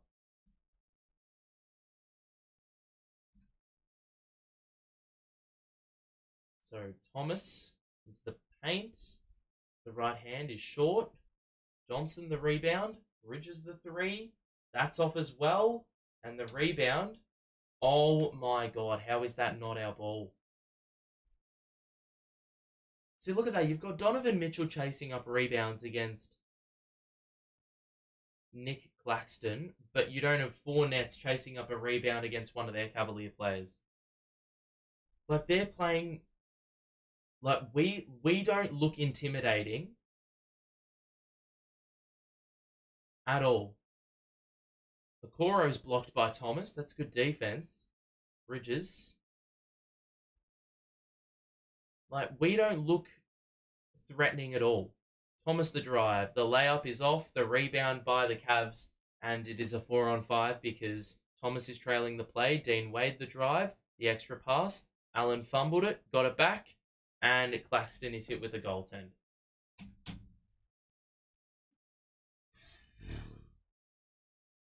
Goodness gracious. Like, yeah, we are not intimidating one bit. That analogy I used with the rebounding, the scenario, the situation based scenarios, we do not look intimidating at all. Teams are not scared of us. We've got to really add that ruthlessness because right now we're playing like a team who's easily beaten. Yeah, Claxton with the spin and scores.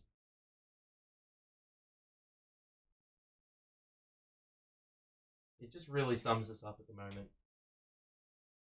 We've only scored 9 points in 6 minutes. It actually looks like we're not even going to hit 70 points in this game. Dead set. Bridges the drive, gets one up, and is fouled, and it will be 2 shots. And it looks like we're going to get a foul as well. Oh no, we're going to get a timeout. Bridges and Johnson are 3 of 20.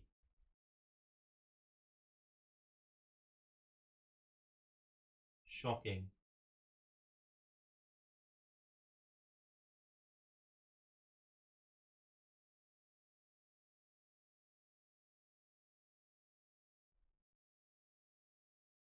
Bro, we actually just have to blood the rookies at this point. There's only so long you can say that we can run the same rotation without realizing no rotational. Like, I was a part of the crew that said you needed to change the rotation. Okay, that's happened. And I will hang my hat on me making a mistake. I did make a mistake saying that because evidently the problem doesn't lie with the rotations. It is fully on the personnel that continue to play. It is the same personnel over this 16 game stretch where we've won 3 or 4 games. It is the same group of players that play. The same group. And every single one of those games, we always fall short. And why? Because it's the same players. It's that simple. Accountability, identity, all lacking. The identity sucks because you bank yourself on defense, but you don't know how to play defense.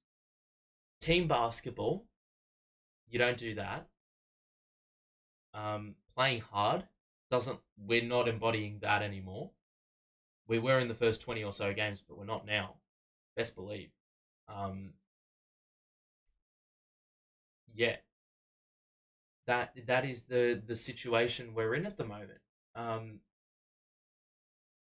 You know, you don't have an identity as an organization because you can't make your mind up which direction you're playing. The players have lost their identity because they don't actually know what their roles are. You've got Bridges playing in a different role. You've got Cam Thomas playing in a different role. You've got some players needing to assume more responsibility when they're just simply not capable. And it just leads to directionless basketball. On the court, we don't look like we have direction. There's no identity. There's just nothing at the moment. Like, you cannot tell me that this is it is not a collective problem. The whole organization is problematic at this current stage. A little fun is reading the replies to the Nets tweets today. Well, some people are saying blow it up, and usually they are over exaggerating and probably blowing things out of proportion. But this is probably the one time that overreacting is valid, because it really feels like we just don't know how to play basketball at the moment. This team looks like a team that threw all their chips into one player running the offense and just don't have a fucking idea. And we just conceded another foul, a soft, completely nothing in it sort of foul. Where is Cam Thomas? Why isn't he starting the second half? Because common sense lacks in this organization. Common sense lacks. And I don't even think he's taken a shot in this second half. Replace JV and watch our guys suddenly find form again. I don't accept that this group has lost all ability at even the most basic skills. They're on strike. They're not on strike. They just don't have a clue, because a man leading them also equally doesn't have a clue. You are what your coach is. It's like watching my AFL team. They went on a streak where they lost they didn't win a game. They won one game for 2 months. and they needed an identity sort of realization. They had some hard, tough conversations, and they found their identity, but it was on the back of, well, their coach was a tough coach in his playing days, and the team relies itself off defense and contest, which is the exact same way our coach played. It is, and like then we saw as the season wore on, we won 11 of 13 to close the year out, and that was on the back of the team. Well, it was partially on the back of patience, which granted I think has now run out. That's a fucking ridiculous move by Cam Thomas, and he gets it to go. That's a tough shot by Cam. I don't know why I keep forgetting this, but it's about having an identity and reflecting what your coach's values are. JV doesn't have, like, what he's supposed to be good at, he isn't good at, and he has no credibility behind it. We've just forced another turnover here, so maybe my pep talk has actually thrown a little bit of life. O'Neal just missed the three, though, and that would have been a very interesting make to get. Levert, the other side, will miss the three. So the rebound by Thomas, and Bridges will push. How are we only down 19 and we've scored 50 in 3/4? Bridges is fouled by Accor. We're getting 2 free throws, so maybe a late quarter rally here by the Nets. I've seen the Nets play much better last Cavs game. What's going on? We're just like, our good players aren't playing well. Bridges and Cam Johnson just are playing like shit. We said this in the OKC game, and the reason we won the OKC game was because everyone rocked up. There was not really one form of weakness in that game. Mikal was probably the exception. He was not great in that OKC win, which is why which is why it was so surprising. But we won that game because everyone played well. In this game, it was established from minute one. We scored. Well, we couldn't score the ball at all. Why the fuck do I keep... Why is it doing this? Okay. I couldn't get the clock in sync. It's finally in sync. We're down 18. We'll just commentate at the end of the third quarter. That is a jack up by Mitchell. He missed it, but Okoro's open for the three after they get the offensive board. They bat it back again. How are you allowing Tristan Thompson to get 3-pointers, you fucking idiots? Look like a bunch of potatoes under the basket, bro. And that's generous to... Or that's discrediting potatoes. Potatoes could box out better than this shit. Fucking hell. Bridges in the mid-range scores again. Seems like he finally decided to wake up. Jesus Christ. Mikal came from the Suns. Cherry Ripe is rotting under JV. There's just... I think that's probably the greatest word to describe it. Rotting. That's a great bit of verticality by Okoro at the rim. Met by Bridges, but it didn't matter. Now Thomas the other way just lost the ball, and it's going to be 2 shots coming up. He is a little bit shaken up. So we've got a timeout here. For all the shit the Nets have been in, amazingly, we're actually going to, if we can make this basket, or these 2 free throws for Cam Thomas, or off the hands of Cam Thomas, we'll actually be outscoring him this quarter. Don't ask me how, because we've scored sub 20 points in every quarter, bro. A couple weeks ago, or last week when we played the Pels, we potentially could have put up the worst amount of points in a game for any team this season.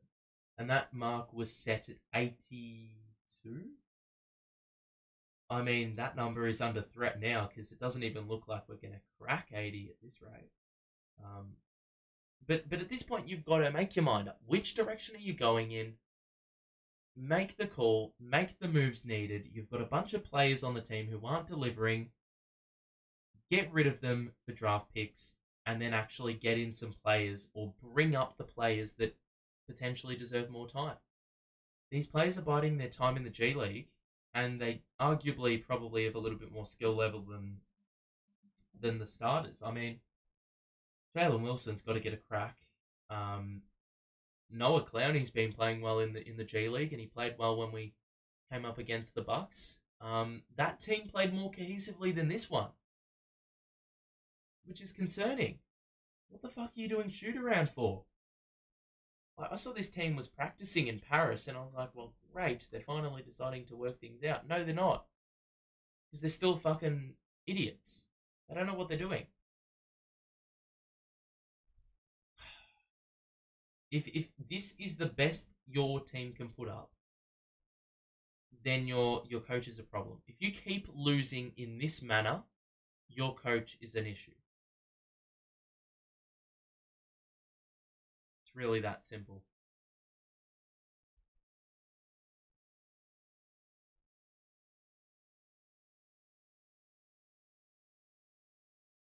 Seriously, man.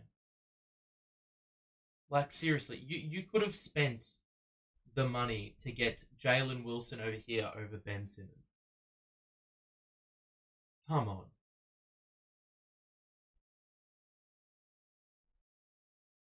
Embarrassing, dude.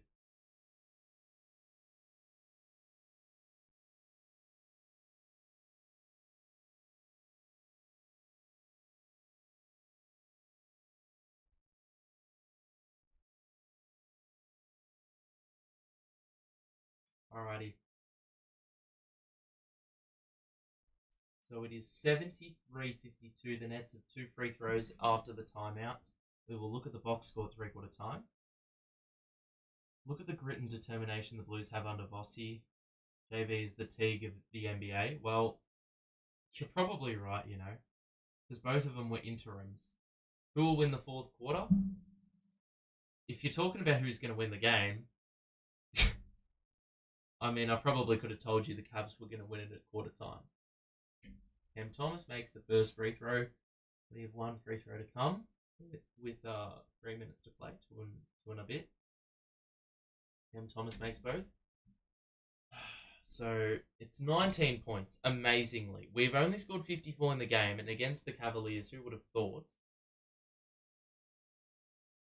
What's going on here? Oh, we're hacking Tristan Thompson. Is this our strategy, is it? Is this really our strategy? Wow.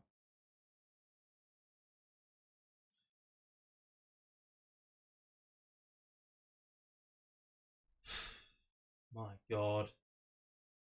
And he makes the first free throw. I don't even know why we're doing this. This is just 3 points for them at the line.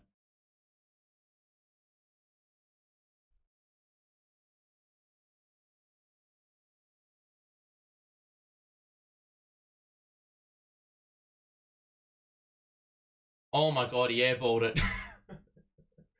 Thompson airballed the fucking free throw. That is tough. I never understand why centers struggle to shoot free throws. Because they're so much more like, well, they're bigger. They're sort of closer to the basket. They probably are a little bit more filled out. They've got more muscle on them. Thomas, free throw or mid range. Why did I say free throw? Mid range is off for Thomas. Finney Smith is potentially out for the rest of the game because he has illness, apparently. Spencer Dinwiddie also was questionable with illness before he played today. So the five on the floor at the moment is O'Neal, Bridges, Walker, Watford, and Cam Thomas. So we're playing Watford at the five with Thompson on the court.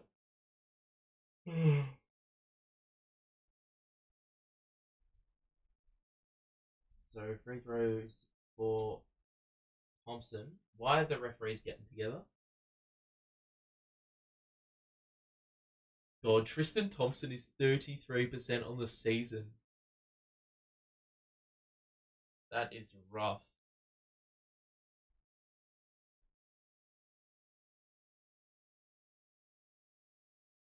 And Thompson misses another. Look, I reckon they're going to be forced to play small ball because we're going to keep doing this. I can already see it happening.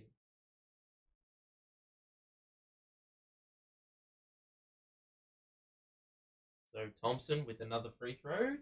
And another one that misses again. He tried to bank it in. So O'Neal for Watford. And he will facilitate. So Watford to O'Neal. Thomas on the outside.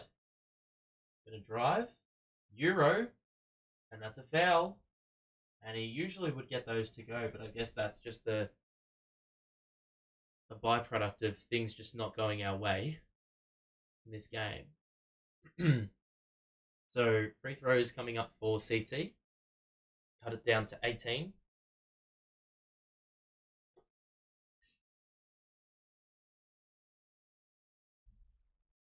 So Thomas. Oh my god, bro. That one rattles out. It was halfway down as well.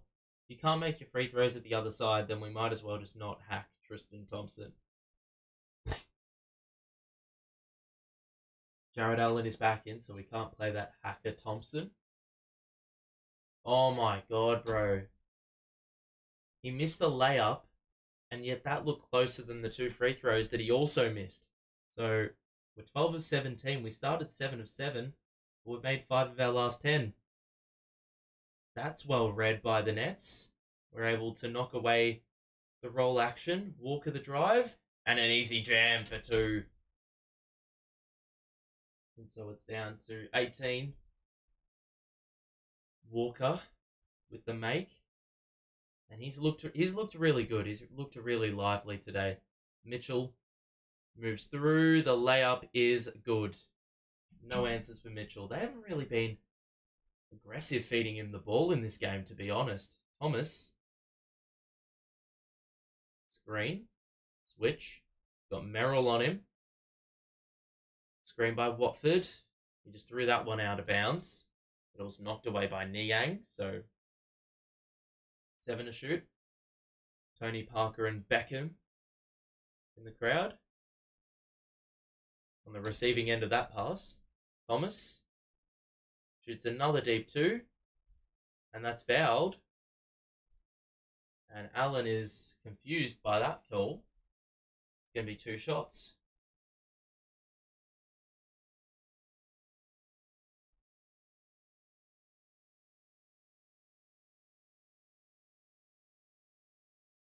Going to be a timeout. So 2 more free throws for Cam Thomas. He's doing a good job of getting there, but in recent memory, not doing as good a job of making them.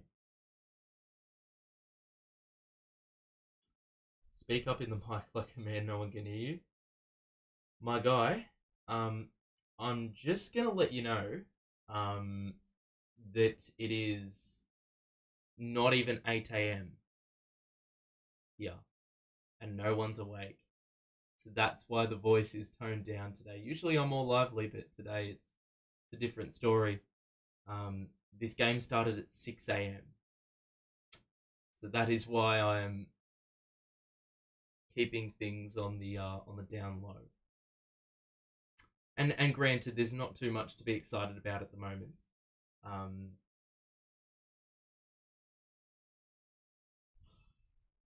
My God, what do you even say? If you are enjoying the stream as much as you're probably not enjoying the game, make sure to drop a like on it and subscribe as well if you are new. We'll be back for Nets versus Heat, so if you want to tune in for that, then go ahead.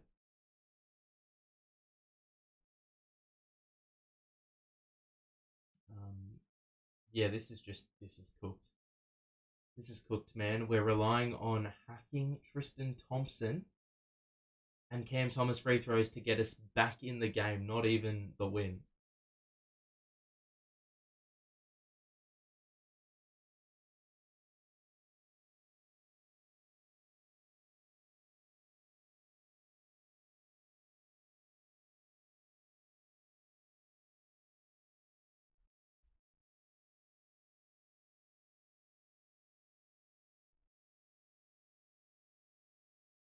So someone that's actually at the game covering, Lucas Kaplan, who works with Nets Daily, is saying crowd is absolutely dead. Majority Nets fans, I'd say, and they haven't had much to cheer about. Can hear shoes squeaking on the hardwood from press row, and I'm assuming press row is pretty far back. So it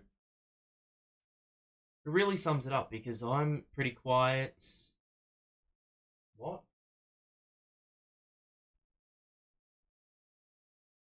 What? Bro, JV got. Wait. No. JV didn't get anything. JV is bemused because they've fucking overturned that call. Cam Thomas got hit on the arm and they fucking overturned it. Rubbish. No fucking shot. Where was the. Where was the. Where was the perfectly legal challenge? That was bullshit. Cam got hit on the arm. That's fucked. Unless I'm seeing an angle that. Or they're seeing an angle that I didn't. How do we even open three? Or how do they even open three, dude? Levert misses. Watford the rebound. I like to see that they're playing Watford a little bit. He gets rid of Mitchell and he scores for two. That's a strong move. And I just don't get why we don't play this guy a little bit more. Smooth operator, pretty assured with the basketball. So O'Neal's now playing on Allen. This is an interesting sort of matchup. Niang will drive on Thomas, and that's an easy layup because he was driving on Cam Thomas.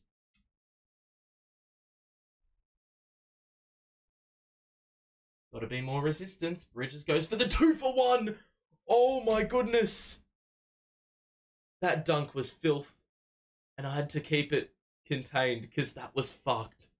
Over JA, but we know all too well as Nets fans that Jarrett Allen is never afraid to be on the wrong end of the highlight reel. And it's fair to say that that's happened again. Mitchell the spin. The layup is off. The rebound by O'Neal. We've got 10 seconds. O'Neal, you've got trailers. Walker, layup. He missed it. Oh my god. Merrill, 3 from the half-court line. It's off. And that's 3/4 time, so... I guess I could say that's a better third quarter because we outscored them, but still, not too much to take away from that. We outscored them, but there's not really much to talk about, I think. Let's have a look at the third quarter stuff. We really should have scored on the break just then. But that was we had so many trailers. Mikal is 4 of 16, bro. 4 of 16.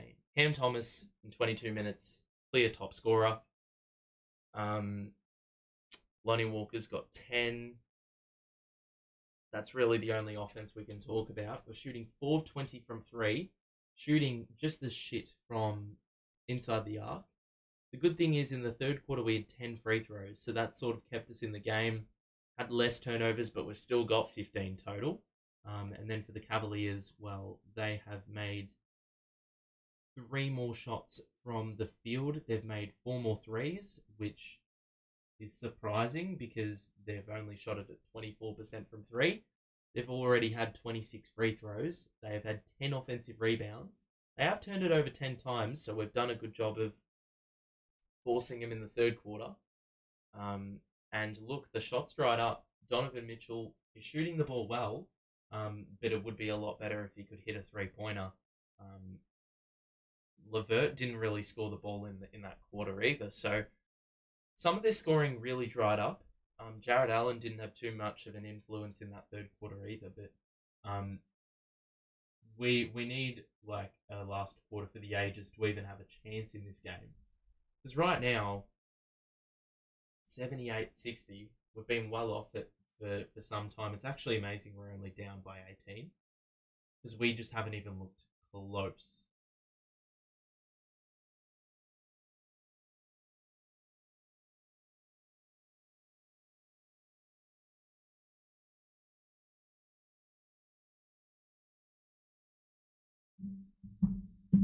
Alright.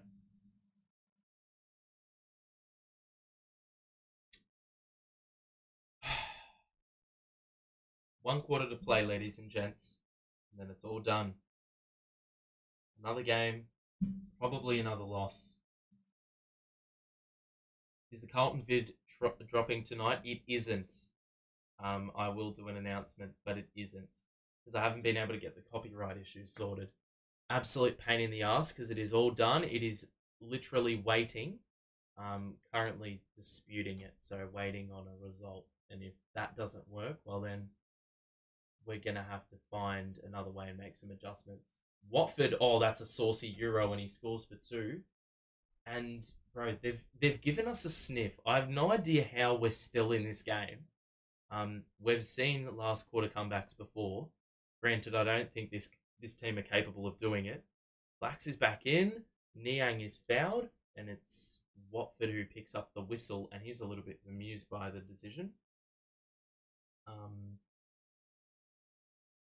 But yeah, I'm actually a little bit pissed off that the video isn't dropping tonight because I was so G'd up to do a full premiere, have a lot of people in chat. It's a long one as well. It is like a full blown movie, so I'm hoping that this weekend,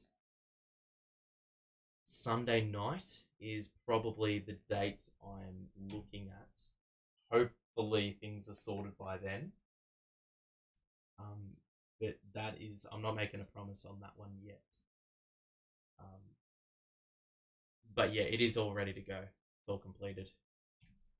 Niang makes both, and Watford will do the facilitation duties. So Dennis, Watford, Claxton, Thomas, Walker. 5. Thomas, the drive. The pass out to Dennis. The spacing's a little bit dodgy. Watford is left open for 3.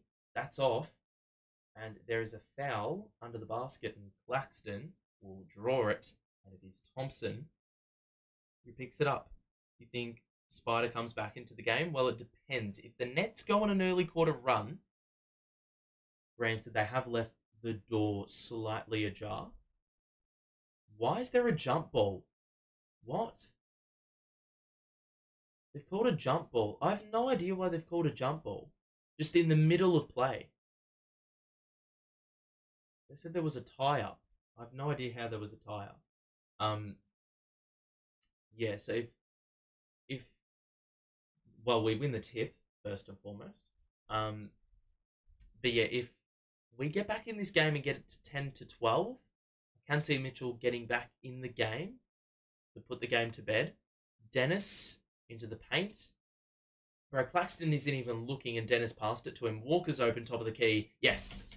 Down to 15. All of a sudden, is there a little bit of life? We said this with the OKC game. When it gets down to 10-12, it gets very interesting. That Accor layup is off. Oh my god. Wait. Nets ball? Yes. And Thomas, I think, was able to get the foul going his way. Good contest by Claxton. That layup by Accor was badly off. So Watford will inbound to Thomas, and it is now a 15-point game. We can get it down to a dozen if we make a 3. Watford, hand off to Thomas, picked up by Accor. 1-on-1. To the corner for Watford, back to Thomas. Shoots a 3 over Thompson. Yes! Oh my god, and the crowds come to life a little bit. It's down to 12. We've got 10 minutes to play, and that 3 is huge. So all of a sudden, we're in with the sniff. Who would have thought it? We've only scored 68 points to this stage in the game. Merrill the response? No! And we have another rebound. It can go down to single digits here. Thomas, lob! It's down to 10. And I think we have a timeout. We do. I can't believe it. I can't believe this. I'm in awe. Oh, what the fuck? We have a little bit of an altercation here because they were showing the replay and then we cross back live to the game and every single player's on the court in a huddle. What the fuck's going on here? Things are starting to fire up a little bit. So all of a sudden, the Nets are back in the game. Don't even know how that's happened, to be quite honest with you. It's my best guess. I mean, the Cavaliers shooting 23% would help. I don't know the last time we held a team to 23% from three. I mean, the Nets, it's all come from their bench. You can see Cam Thomas is 20, Lonnie's got 13, and even Watford, he did not play a minute in the first half. He's played 10 minutes of the second half and been a team high plus 13. So even he's been pretty important to what the Nets have been able to do in the last, bit of time here. So things getting a little bit interesting in Paris. And look, this doesn't take away from the awful first half we played, but we've already scored more points in this half than we did in the entirety of the first half. So if JV is being serious, he will not play Cam Johnson for another minute. Finney Smith, I believe, is out with illness, and he won't play Dinwiddie. He'll play Claxton and Bridges, but those are the only two starters he'll play. He'll play Cam Thomas, Lonnie, maybe Watford, and maybe O'Neal. The broadcast was hiding the fight to show a replay. Fucking hell. I know, it's pretty surprising stuff. I mean, it's not that surprising. Anything to cover up the bad play of ours. Let's just have a look at what happened. Because that was really like out of the blue. It's all of a sudden there's been life brought into this game. And it's been reflected on through the scuffle in the middle of the court. Why is it Max Strus playing? I'm not sure. So Clax dunked it.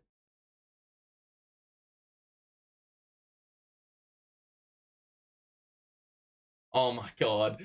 Bro, Claxton needs to actually get an Oscar. Because the amount of times he's flopped in the last 2 weeks. Clax was talking a load of shit after he dunked it on Thompson.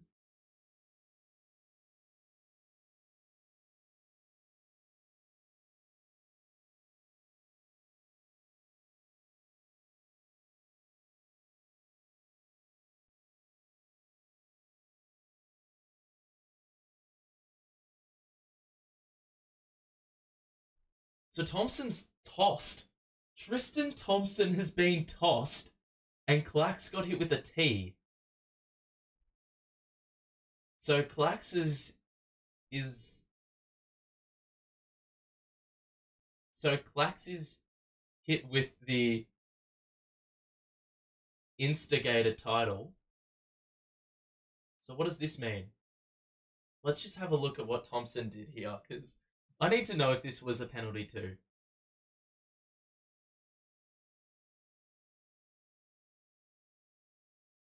Okay, so look, Thompson did barge Claxton, but I reckon Clax put a little bit more mayo on it. How is Mitchell getting a free throw? So Mitchell gets the technical free throw, but it wasn't a double technical. Wait, no, it is. So Clax is getting a free throw. So why does Clax have to shoot the free throw, but Mitchell can shoot it on their end? Clax makes the free throw. And now we've got another free throw. And then I think we have the basketball as well.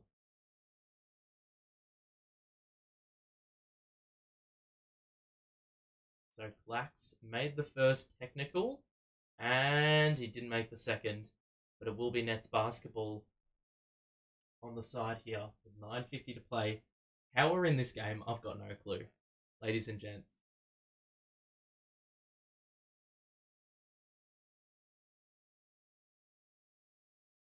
Bro, Dennis and Harry Giles sticking up for Clax there on the on the previous sequence. Thomas in the paint, lob. Clax, how do you miss that, dude? You won't get any more of a good look. How do you not dunk that shit? Enough of the lobs, like the fucking bullshit lob layups, bro. Throw it down like you did on the previous sequence. That could have been a crucial 4-point swing, bro. Claxton to Thomas. The three is long. The rebound by J.A. And now Mitchell. This is where they're going to find the separation. Wade to Mitchell. The screen and switch. Cross. No way. It's a foul on Watford. And it should have been on the gather. But it's not going to be. That Claxton miss was huge. You make that, it's down to 8, and you probably can get your defense together in the half court. Instead, the Cavaliers can get it back up to 14. Mitchell. 3. It's good. And there you go, just like that. It's up to 15. Dennis. Into the paint, weaves through. Easy layup. So it's a 13-point game. 8 minutes to play, but we've got to get stops and we've got to get the ball out of Donovan Mitchell's hands. Levert. Oh my god, you left him open, you idiot. And that couldn't be any more wide open. I don't know how he's missed it. Thomas the trailer. He's going to try cook on Levert. Picks up his dribble. Scores in the mid-range. And cuts it to 11. Tough shot by CT.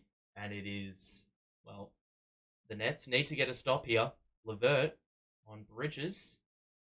Picked up by Bridges. That is a foul. And it's waved off. I don't think it's on the shot. And they'll reset and go again. Cavs didn't end it when they had the chance. Lots of times when they went 2 to 3 minutes without scoring. That's exactly right. In the third quarter, they really should have put us to bed. Mitchell. Hand off to Levert. 6 to shoot. Please don't allow an open look now. It's a deep 3. It's off. The rebound by Bridges. Come on. Come on. Walker. One-on-one with Mitchell. He's now got to pass it to Thomas. Thomas one-on-one with Allen. The 3, it's open, it's off. You got to drive that shit, bro. Mitchell just lost the ball. And it's going to be... That's got to be our ball. I thought that was our ball, but it's not going to be. 7:30 to play in this game. We've got a 3-day break after this. We had a 3-day break before this. You have got to run this group to close out. I don't care what anyone says. DSJ, Bridges, Claxton, Thomas, Walker. That's an open 3. And it's missed. Got to get the rebound. And it's going to be Nets ball. We're very lucky. I think that was off Nets. Will the doco drop tonight? The copyright issues don't look like being resolved. So, it won't be a long wait, but it'll probably be a bit more of a wait. It'll be worth the wait, though. Walker out to Thomas. 8 to shoot. Screen. Oh, that's a rough foul on J.A. I think that's good defense. It's pretty good defense by Jarrett Allen. It's a long documentary as well, so as I said, it'll be worth the wait. So 7 minutes to play. Got to inbound it. Got to inbound it. Got to inbound it. We get it to Clax in the corner. He's picked up by J.A. Hand off to Bridges. 9 to shoot. You got to help him out. Claxton. Back to Bridges. Why is Cam not touching the fucking basketball? Oh my god. Just an absolute joke, Mikal. Absolute joke. Cam Thomas doesn't touch the basketball in that whole possession. And it's a turnover. Typical. Typical. Mitchell gets by. Easy Euro. Easy score. It's just so fucking rubbish. That shit riles me up because Mikal, that's shit defense. just easily lets Mitchell bypass him. Like, there's no two ways about it. And then on the other side, just fucking turns the ball over. Like, why did we not feed Cam Thomas in that whole fucking sequence? I don't understand it. He is the clear number one on this team today. Look at his scoring. He's 8 of 18, and he's got 22 points. Mikal has taken 16 shots and made 4. And he's also had the 4 turnovers. Cam Thomas hasn't even turned the ball over today. He's been a much more reliable player with the basketball in his hands, and for some reason, we give it to the player who's looked a lot more shaky. Legend, I'm very excited to see it. I love last year's. I can only imagine how good it'll be this year. I think it's a level up. There are a few little things that I'm not too... Well, there's some things that I'm not 100% sold on the way I've presented it, but you know what? I've tried a few things differently this year. So hopefully you guys are a fan of it when you watch it. But it is a long watch. It is a full movie. So make sure to designate some time to watch it. Because yeah, there's gonna be, I think it's over 2 hours long. It's long, but it means everything's more thorough compared to last year, which last year a lot of things were brushed over, and there weren't any interviews this year. This year there are interviews with some Carlton online creators, so they help tell the story this year, which is pretty cool. The Nets trail at the moment by 13, and that is the box score outlook. You can see the starters have just stunk it up. It's been the bench who kept us alive, and well, it's fair to say that the Nets are probably not winning this game. At least they've put up a decent performance in the second half that can actually, like, it made things a little bit more watchable in the second half. Trailer looked incredible. Well, I mean, the trailer wasn't. I chose an interesting moment of the documentary to tease, but some people liked it, some people didn't. You're not going to please everyone. It is what it is. After that timeout, everything is falling. Yeah, I know. You just knew that they couldn't miss all those shots. They couldn't miss all those shots forever. I just forgot that no one knows what quarter it is. Now you do. Layup is good by Walker. And he hit his head. I don't know if it was on the basket structure. I don't know. But he's still holding his head. I don't know if he was hit on the contest. Mitchell's picked up by Claxton. Euro. Layup is off. Get the rebound. Get the rebound, you fucking idiots. Oh my god, we're going to concede a 3. 3 is good. Shit. You can't make this up. We have like 5 players under the basket and not one can get a rebound. It's just fucking bullshit, mate. Every time we get this close. This close. Can you see that? That close. Actually, it's about that close. Every time we get this close to getting a fucking rebound and the opportunity to get it to single figures, we always do some brain dead shit like this. And it's sort of out of our control, but at the same time, like, fucking hell. Like, you get the stop. I reckon 3 times we've gotten close to getting it under 10 points. And then it gets very interesting once it gets under 10 points. Yet again, have not stopped the timer. Thomas at the line.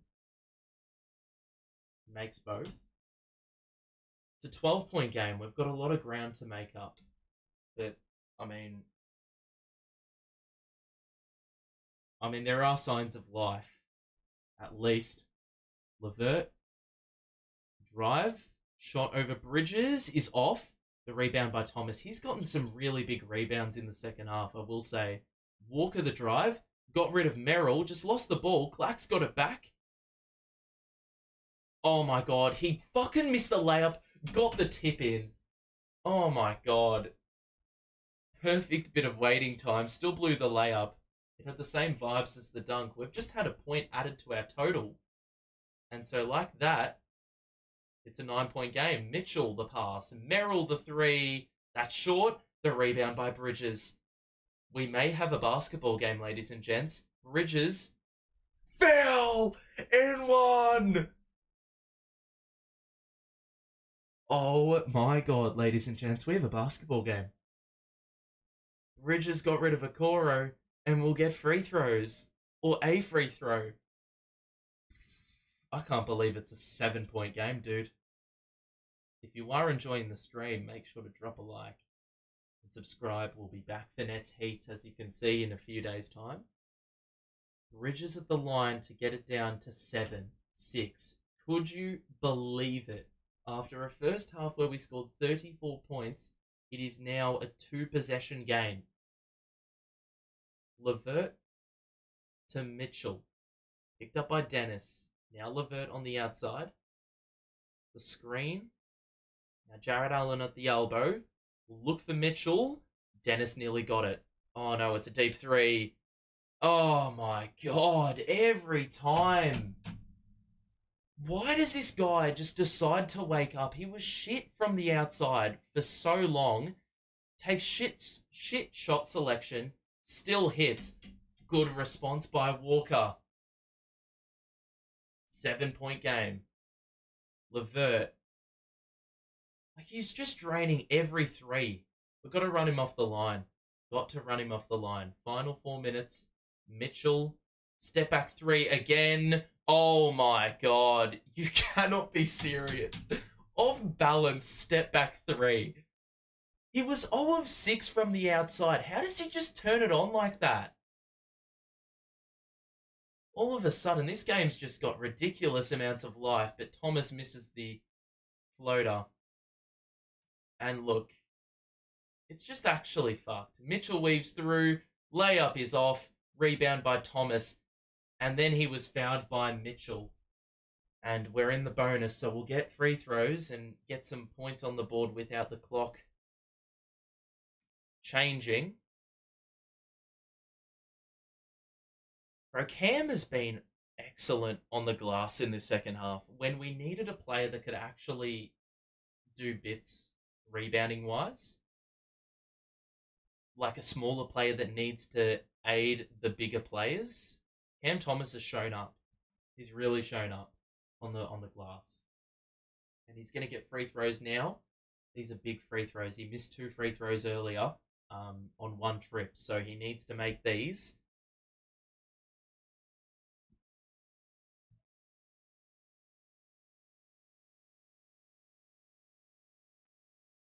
It's off. You're going to get fouled without even bringing the ball forward. You have to make these free throws, dude.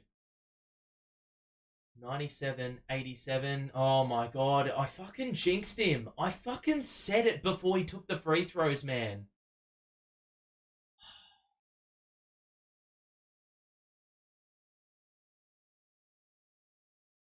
$97-87 the score. Can you believe this, right? We're shooting a better percentage from the field, and we had 34 points in a half. That's ridiculous. Cam Thomas missing 4 free throws. They could be huge down the stretch. Only the 7 threes in the game, and the free throw number, we've missed 8 free throws. You just can't afford to do that. Cam Johnson missed 2 earlier. Cam Thomas has missed 4. Bridges has missed 1. We've only had 15 turnovers, and believe it or not, at halftime, that was at 11. So all of a sudden, Cleveland's defense has not had as much of a bearing on our game as I would have anticipated in the second half. So what do I know about basketball? But the problem is, in the last few minutes, like the Cavaliers were like 8 of 34. They've hit 4 of their last 8 threes, and it has been Donovan Mitchell who, after missing his first 6 threes, has made 4 of his last 6, and he's got 39 points. He's carrying their ass.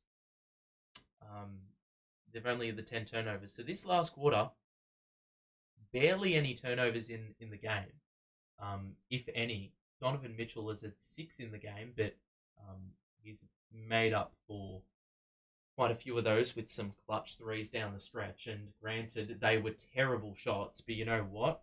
Sometimes your good plays make those sort of shots. So Cavaliers just 5 more threes, and they've also had 7 more makes from the free throw line. Ultimately, that is the difference in the game.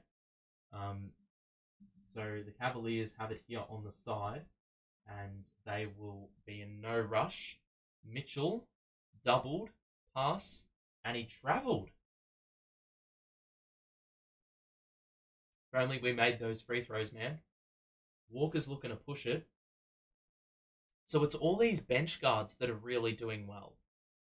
We're going to get a timeout through JV. He had to use it or lose a timeout, so he's going to use it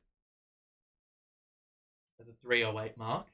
So we've gotten the stop, and now we just need to go on one of those 10-0 runs that you usually see in the middle of a game that prompts teams to call timeouts. You need to get one of those now down the stretch. We need to get the right shot.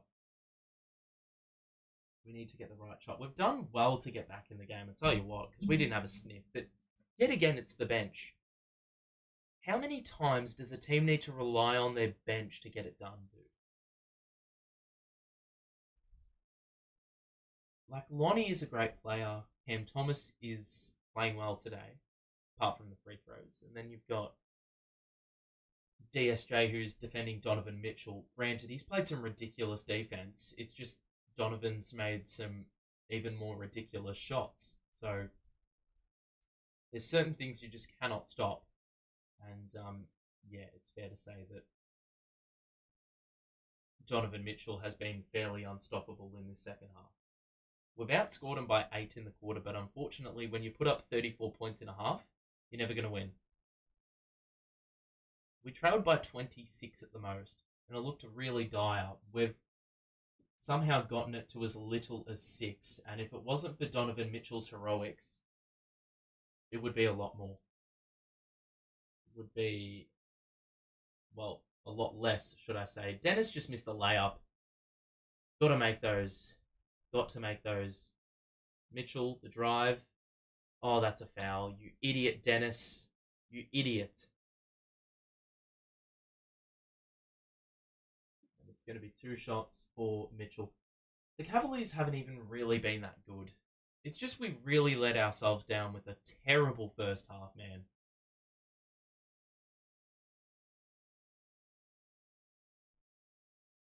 These players are capable of this shit. They just don't show it consistently enough. I consistently say this, which is a little bit ironic. They are frustratingly inconsistent. They have the plays to do it. They have shown the capability time and time again. But every single game, it's a new bunch of players. It's never consistently the same player. Mitchell's at the free throw line and he made the first. So Watford is back in. Are we going to be looking to attack the paint a little bit more with Watford in the game? I'm hoping so, because Watford has played some good minutes. Thomas to Watford. Bridges was knocked off the ball, and that's a terrible foul to give away if you're Dean Wade or Mitchell, one or the other. It's going to be free throws for Mikal, and we have shown that we can't make them. So this is going to be an ultimate test. Bridges is 8 of 9. And this is where he's gotten half of his points in the game. Or a little less than half. So Bridges makes the first. Cuts it to 11. And 1 more free throw remaining. So Walker, Watford, Bridges. Is Dennis back in? Bridges made both. So it's Bridges, Walker, Thomas, Claxton, Watford. We blitz, but we don't know how to steal the basketball. So why are we blitzing? Hate when we blitz, because we never actually get a steal, ever. Such an ineffective way of going about it. Levert, 4 to shoot, got to get one up. It's another 3, and it's good. Like, how many times are they just going to hit a contested three-pointer in the face? Like, that has saved their ass. They didn't make all these threes. They're done for. Watford for 2, yes. It's down to 11 again. But they just have shown they've been able to make threes down the stretch. It's Wade back to Levert, and the layup is good. And that is superb stuff by Caris LeVert. Great assertiveness, because they've been awfully passive in attacking the basket, and the one time they do, it's a foul. I thought he made it. So 2 free throws coming up for Caris. Look, I don't think we were ever in this game, especially when you've got Claxton missing an easy alley-oop dunk. You've got Cam Thomas missing 4 of his free throws. And you've got Donovan Mitchell hitting three-pointers like there's no tomorrow. LeVert misses the first. So in the final 2 minutes, it would require a great collapse. Similar to that of when we played them in the first meeting. We led in the final 2 minutes by like 8. And then somehow found a way to fuck it up. So Thomas the drive, the layup is off. And he didn't get a whistle. He wanted it, but that's going to probably do it, right? I mean, a good fight back in the second half by the bench, but the starters fucking, yet again, put us in a hole that was way too difficult to recover from. And Mitchell was always going to heat up to close the game out. LeVert for 3, that's off. Cam Thomas with the rebound. Walker will push it. I think he's just got to put up a shot now. Walker, the pass to Claxton. Fakes the handoff, easy dunk. But we're going to need, well, a lot more of that. It's a 10-point game. 10-point game. And we're going to get another timeout, it looks like, at the 1:14 mark. And look, it's actually amazing that we got close to 100 points, to be honest. It's all in the first half, bro. It's all in the first half. The way we let the game run for, like, the way it did for that long was just unacceptable, dude. Like, there was never an answer, ever. In the second half, we've played with a little bit more vibrance, a little bit more pace, a little bit more energy. Evidently, we've seen the difference in play. But it's just too little too late. You got to have like a 70-point quarter in order to win the game. Or 70-point half, should I say. A 70-point half to win the game if you score 30 in the first half. And to score 35 in a half and then score 70 in the second half, that's an incredibly tough turnaround to manufacture. It's never going to happen to you. So, yeah, at least the Paris crowd got a little bit to cheer for in the second half, but it's just like, you never should be getting yourself in a 20-point hole in the first place. Like, 103-93 is not an indictment of how badly we played in the first half. So we're going to have to close this one out as much as we can. Mitchell is fouled, and we just have to intentionally foul. It's going to be a long road to the finish, I do believe, but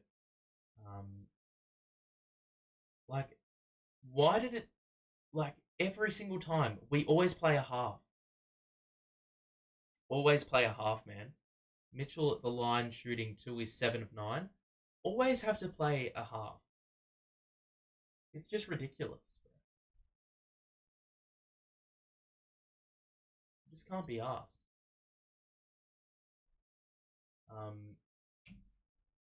Like last game we played a half against OKC. We played a half. It's just every game. Every game. You can't win playing 24 minutes of basketball. It's that simple. 105-93 with 2 makes there by Donovan Mitchell. And there is a minute to play. So, Nets probably can't win this game. Bridges makes a 3. Down to 9. and we blitz, but yet again, the blitzing isn't going to work if you can't fucking get in the passing lanes, which we just don't know how to do right. It's going to be Dean Wade who shoots 2 free throws. I don't even think he scored a point in the game. So 105.96. This is the first time I've seen our 3 best offensive players playing together. This should be our starting lineup. Well, it's crazy how we're playing 3 bench players for the majority of the second half, and we've gotten 60 points. We've gotten 24 more points. 24 more points than we got in the first half with our starters playing big minutes. Spencer Dinwiddie hasn't played more than a few minutes. Finney Smith, the same. They made both their free throws. Bridges again. Another foul. It's going to be more free throws. And we're at the 51-second mark, so this is going to take a while, I think. If you are enjoying the stream, make sure to drop a like on it and subscribe if you are new. We'll be back for Nets versus the Heat in a few days' time, from a much later start time because, well, thank God, first and foremost. And it'll also be the last stream I do for a week, and then we'll be back at it to get back on the grind for the back end of January. So we'll miss the Blazers, Lakers, Clippers, and Knicks games. So all really good games, and you know what? We'll probably get smoked in most of them. So thank God for that. Barring any major organizational change, probably won't do any content because I won't be able to. I don't have my main setup available to me. Levert is fouled by Bridges. So basically, yeah, this is how it works. If I'm in front of my computer, or can be in front of my computer, then I'll do a stream. It's that simple.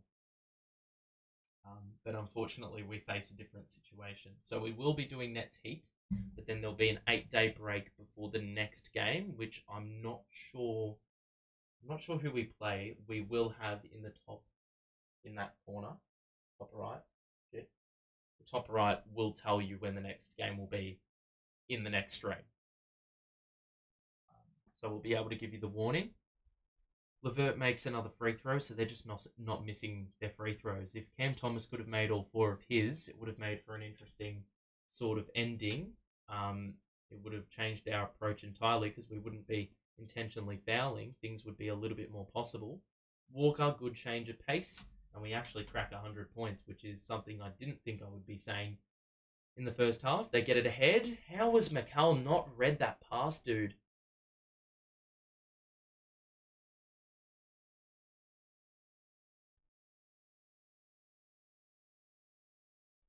That pass was easily readable, man. And we're going to get another timeout. So this game's just going on for a little bit too long, I reckon. But we will look at the box score just to see what how things have gone with the bench. You can see the Cavaliers. Levert hasn't really shot the ball well, but he's been a key cog with Donovan Mitchell, who, despite having 7 turnovers, has scored 43 points and basically carried them to a victory. They've had 39 free throws. In the first half, that was far more prevalent. They had that advantage. The 3-point advantage was also there, even though they have not scored them at a great rate today. For the Nets, I mean, we're not shooting it great from 3 either. The free throw number needs to be higher, especially when you've got Cam Thomas taking 11. He's got to make more than 7 as far as I'm concerned. The good thing is in the second half, the turnovers went well down, and that's why we were able to get back into this game, because best believe if we turn it over at nearly the same rate as we did in the first half, where we're done and dusted much earlier in the game. We're not even getting close in the final 2 minutes. Watford had a good sort of stint when he was on the floor and was a part of the team that got us back into the game. Um, and Lonnie Walker scored 20. He's looked far and clear the best he's been since his return from injury. He hadn't scored a point in the first two games he'd played on a return. He'd played 10 minutes in those first two games, and today he's played a good 24-minute block. Scored 20. Cam Thomas has been good as well, even though his efficiency has been far worse. Bridges has scored 26. He's actually the high man.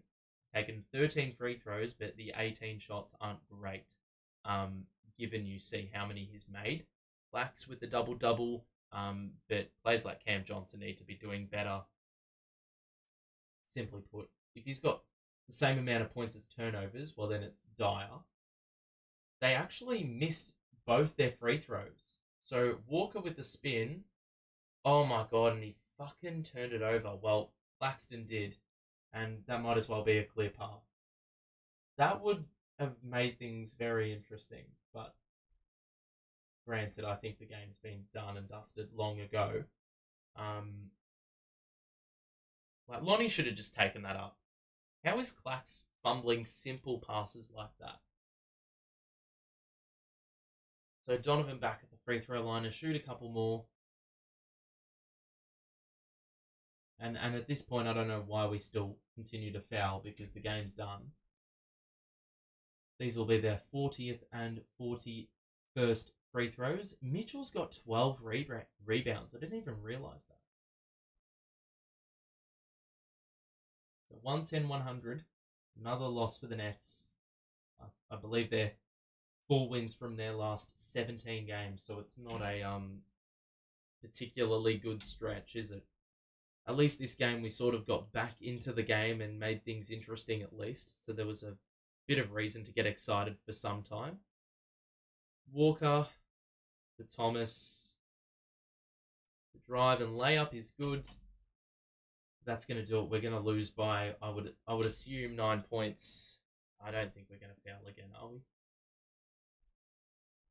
We just let it get by half court, and that is going to be full time. So we lose 111-102. In that last quarter, believe it or not, we scored 42 points.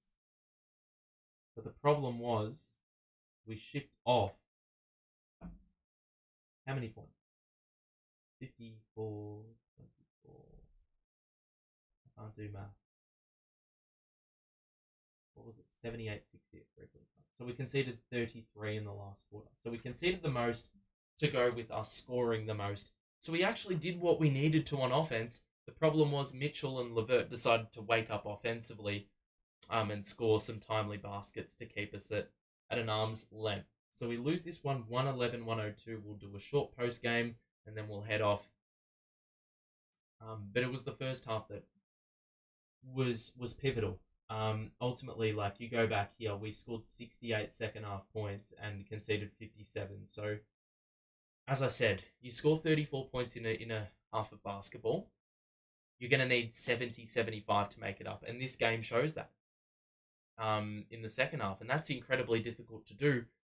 To double your output from half to half when it's very tough mid-game to change the way things are going. Like, if you start a game slowly, it's very difficult to catch fire. So, I mean, I can say at least we played better in the second half. They probably got undone by a couple of timely threes by the Cavaliers, which they really shouldn't have made. Some ridiculous off-balance threes, difficult threes. We were defending them well. It's just sometimes good players score good buckets, and Donovan Mitchell did that.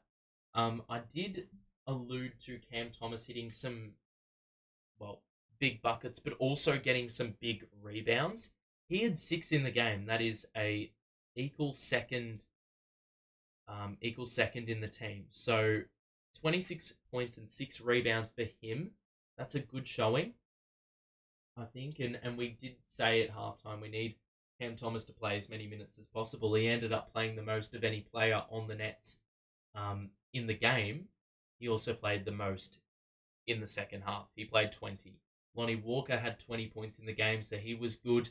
And we're going to need to see a good version of Lonnie Walker in order for the Nets to get better and get back to winning ways. He did everything in the right way today, and those 4 3-pointers really helped. When he is playing well, the team's going to play better. I mean, we were 8 of 27 from 3. You remove Lonnie Walker's 4 threes from the mix, and things look even more dire. So he was saving our ass in that respect. Watford was actually decent. We need to see more time with him. That is why a Dinwiddie trade is probably, well, I think it's just a matter of when at this point, because we've got Watford waiting in the wings. We've got far too many guards and not enough minutes to go around. Dinwiddie only played the 15 minutes and was a team worst -20. You can see the bench, the plus minus was far better with them, compared to the starters, because the starters were they were just shit. They set the tone from minute 1, and that's why we trailed by 20 at the half. Overall, we actually shot the ball better than the Cavaliers, which who would have thought? We actually took the same amount, made 5 more, but the problem was they hit 6 more threes because they took 17 more.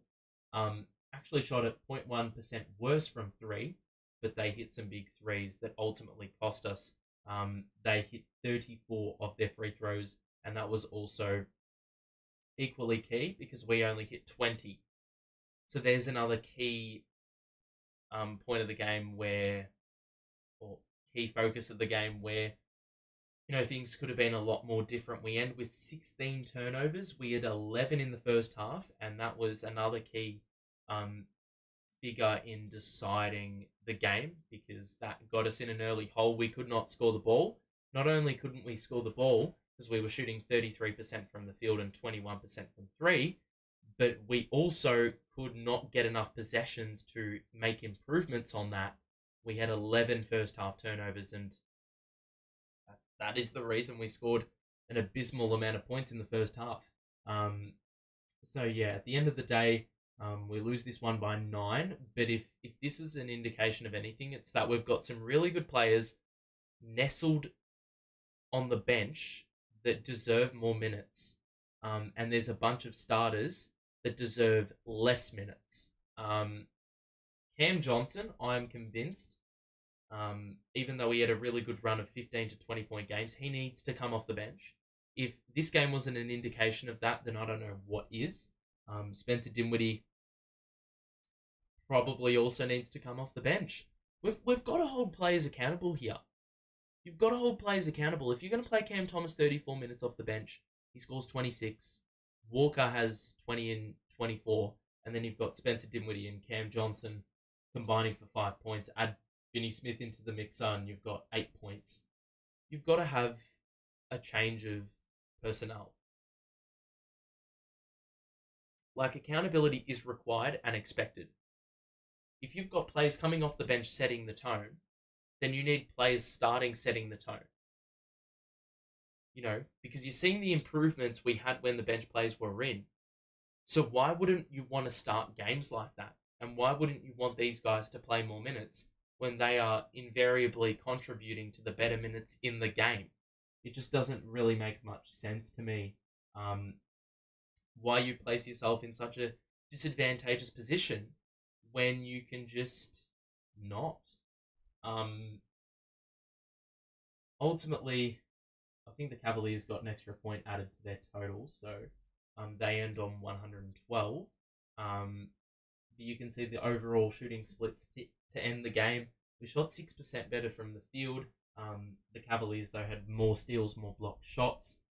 We were able to force a few turnovers in the second half. We actually forced more turnovers than the Cavs did to us in the second half, but ultimately the 20-point deficit we faced in the first half was just too much to overcome.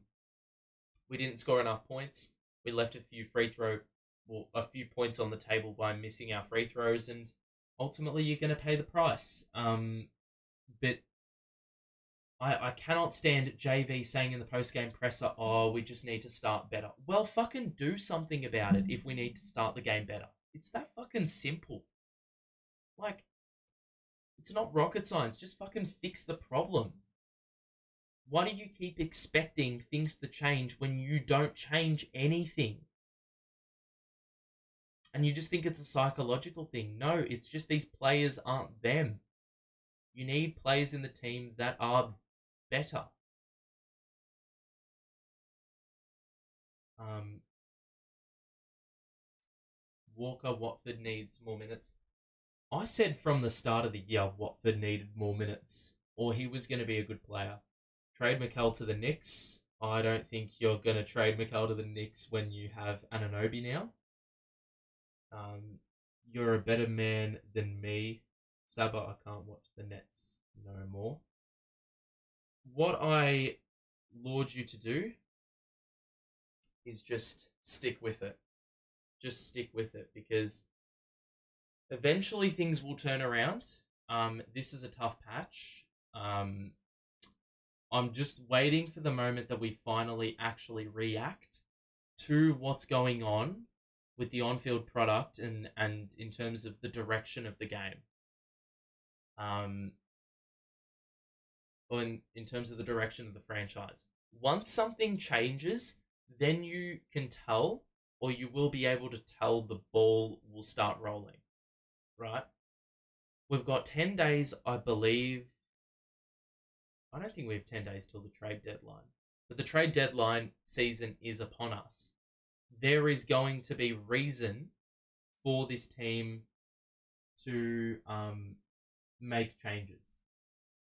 Whether they're small or sizable, we are going to see change. It's just a matter of when. So you just need to hold out until then. Until then, it's going to be difficult. Of course it is.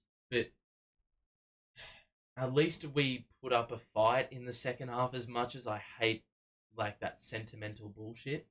At least we put up a fight. Mikal can play the shooting guard spot. If you have watched one Nets game, you will know that Mikal is not a 2. He's not. He's not. Lonnie Walker, Mikal, Cam Thomas, our 3 best players, offensive players. They brought the Cavaliers' defense down.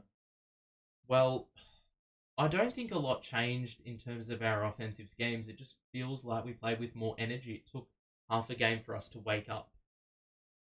So Lonnie needs to see more time. Cam needs to start. I think Cam needs to start at this point. I'm not usually one to backflip on my initial decisions, because I probably said Cam off the bench for 30 or more or to play 30 or more minutes off the bench. But I think he may need to start, because you just can't have players scoring 2 points in 15 minutes, going on 1 of 7 shooting, and just digging us into an early hole. It's just like, you can't afford to do that on a game-by-game basis. I don't think the starters are being utilised right. I don't think the starters are being utilised right. But that being said, they're not playing well anyway, so it's tough.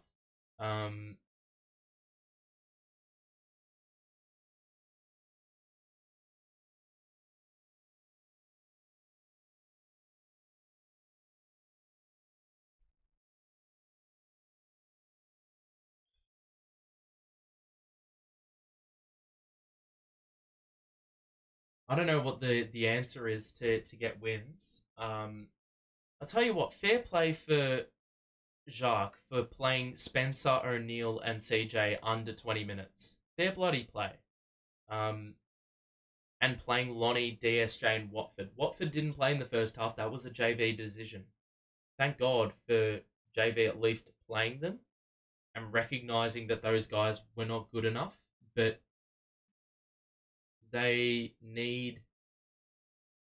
just need change. It's that simple. It is not rocket science. How many times do I have to say it is not rocket science? You play your best players for as many minutes as possible. You reward teams you reward players that are playing well, and you don't give rewards to players who don't deserve it. It is that simple. But yeah, there's just a lot of work needing to be done in terms of trying to find that consistency, in terms of ensuring we don't get into those ruts earlier in games. We need more versatility in terms of those offensive sets, and defensively, I mean, we're pretty good in this game as much as we could. Granted, the Cavaliers players were missing a lot of shots, but I mean, you know, we've still got to work things out on the defensive side because those open looks, too many of them still. And then Donovan Mitchell, like against other teams, he just doesn't make those clutch shots. Like he started the game 0 of 6 from 3. How does he just turn it on like that? I just have no idea. But it is what it is. We're now 16 and 22. Since the trade deadline last year, no one in the NBA has more 40-point games than Donovan Mitchell. Wow. Fair play. Okay.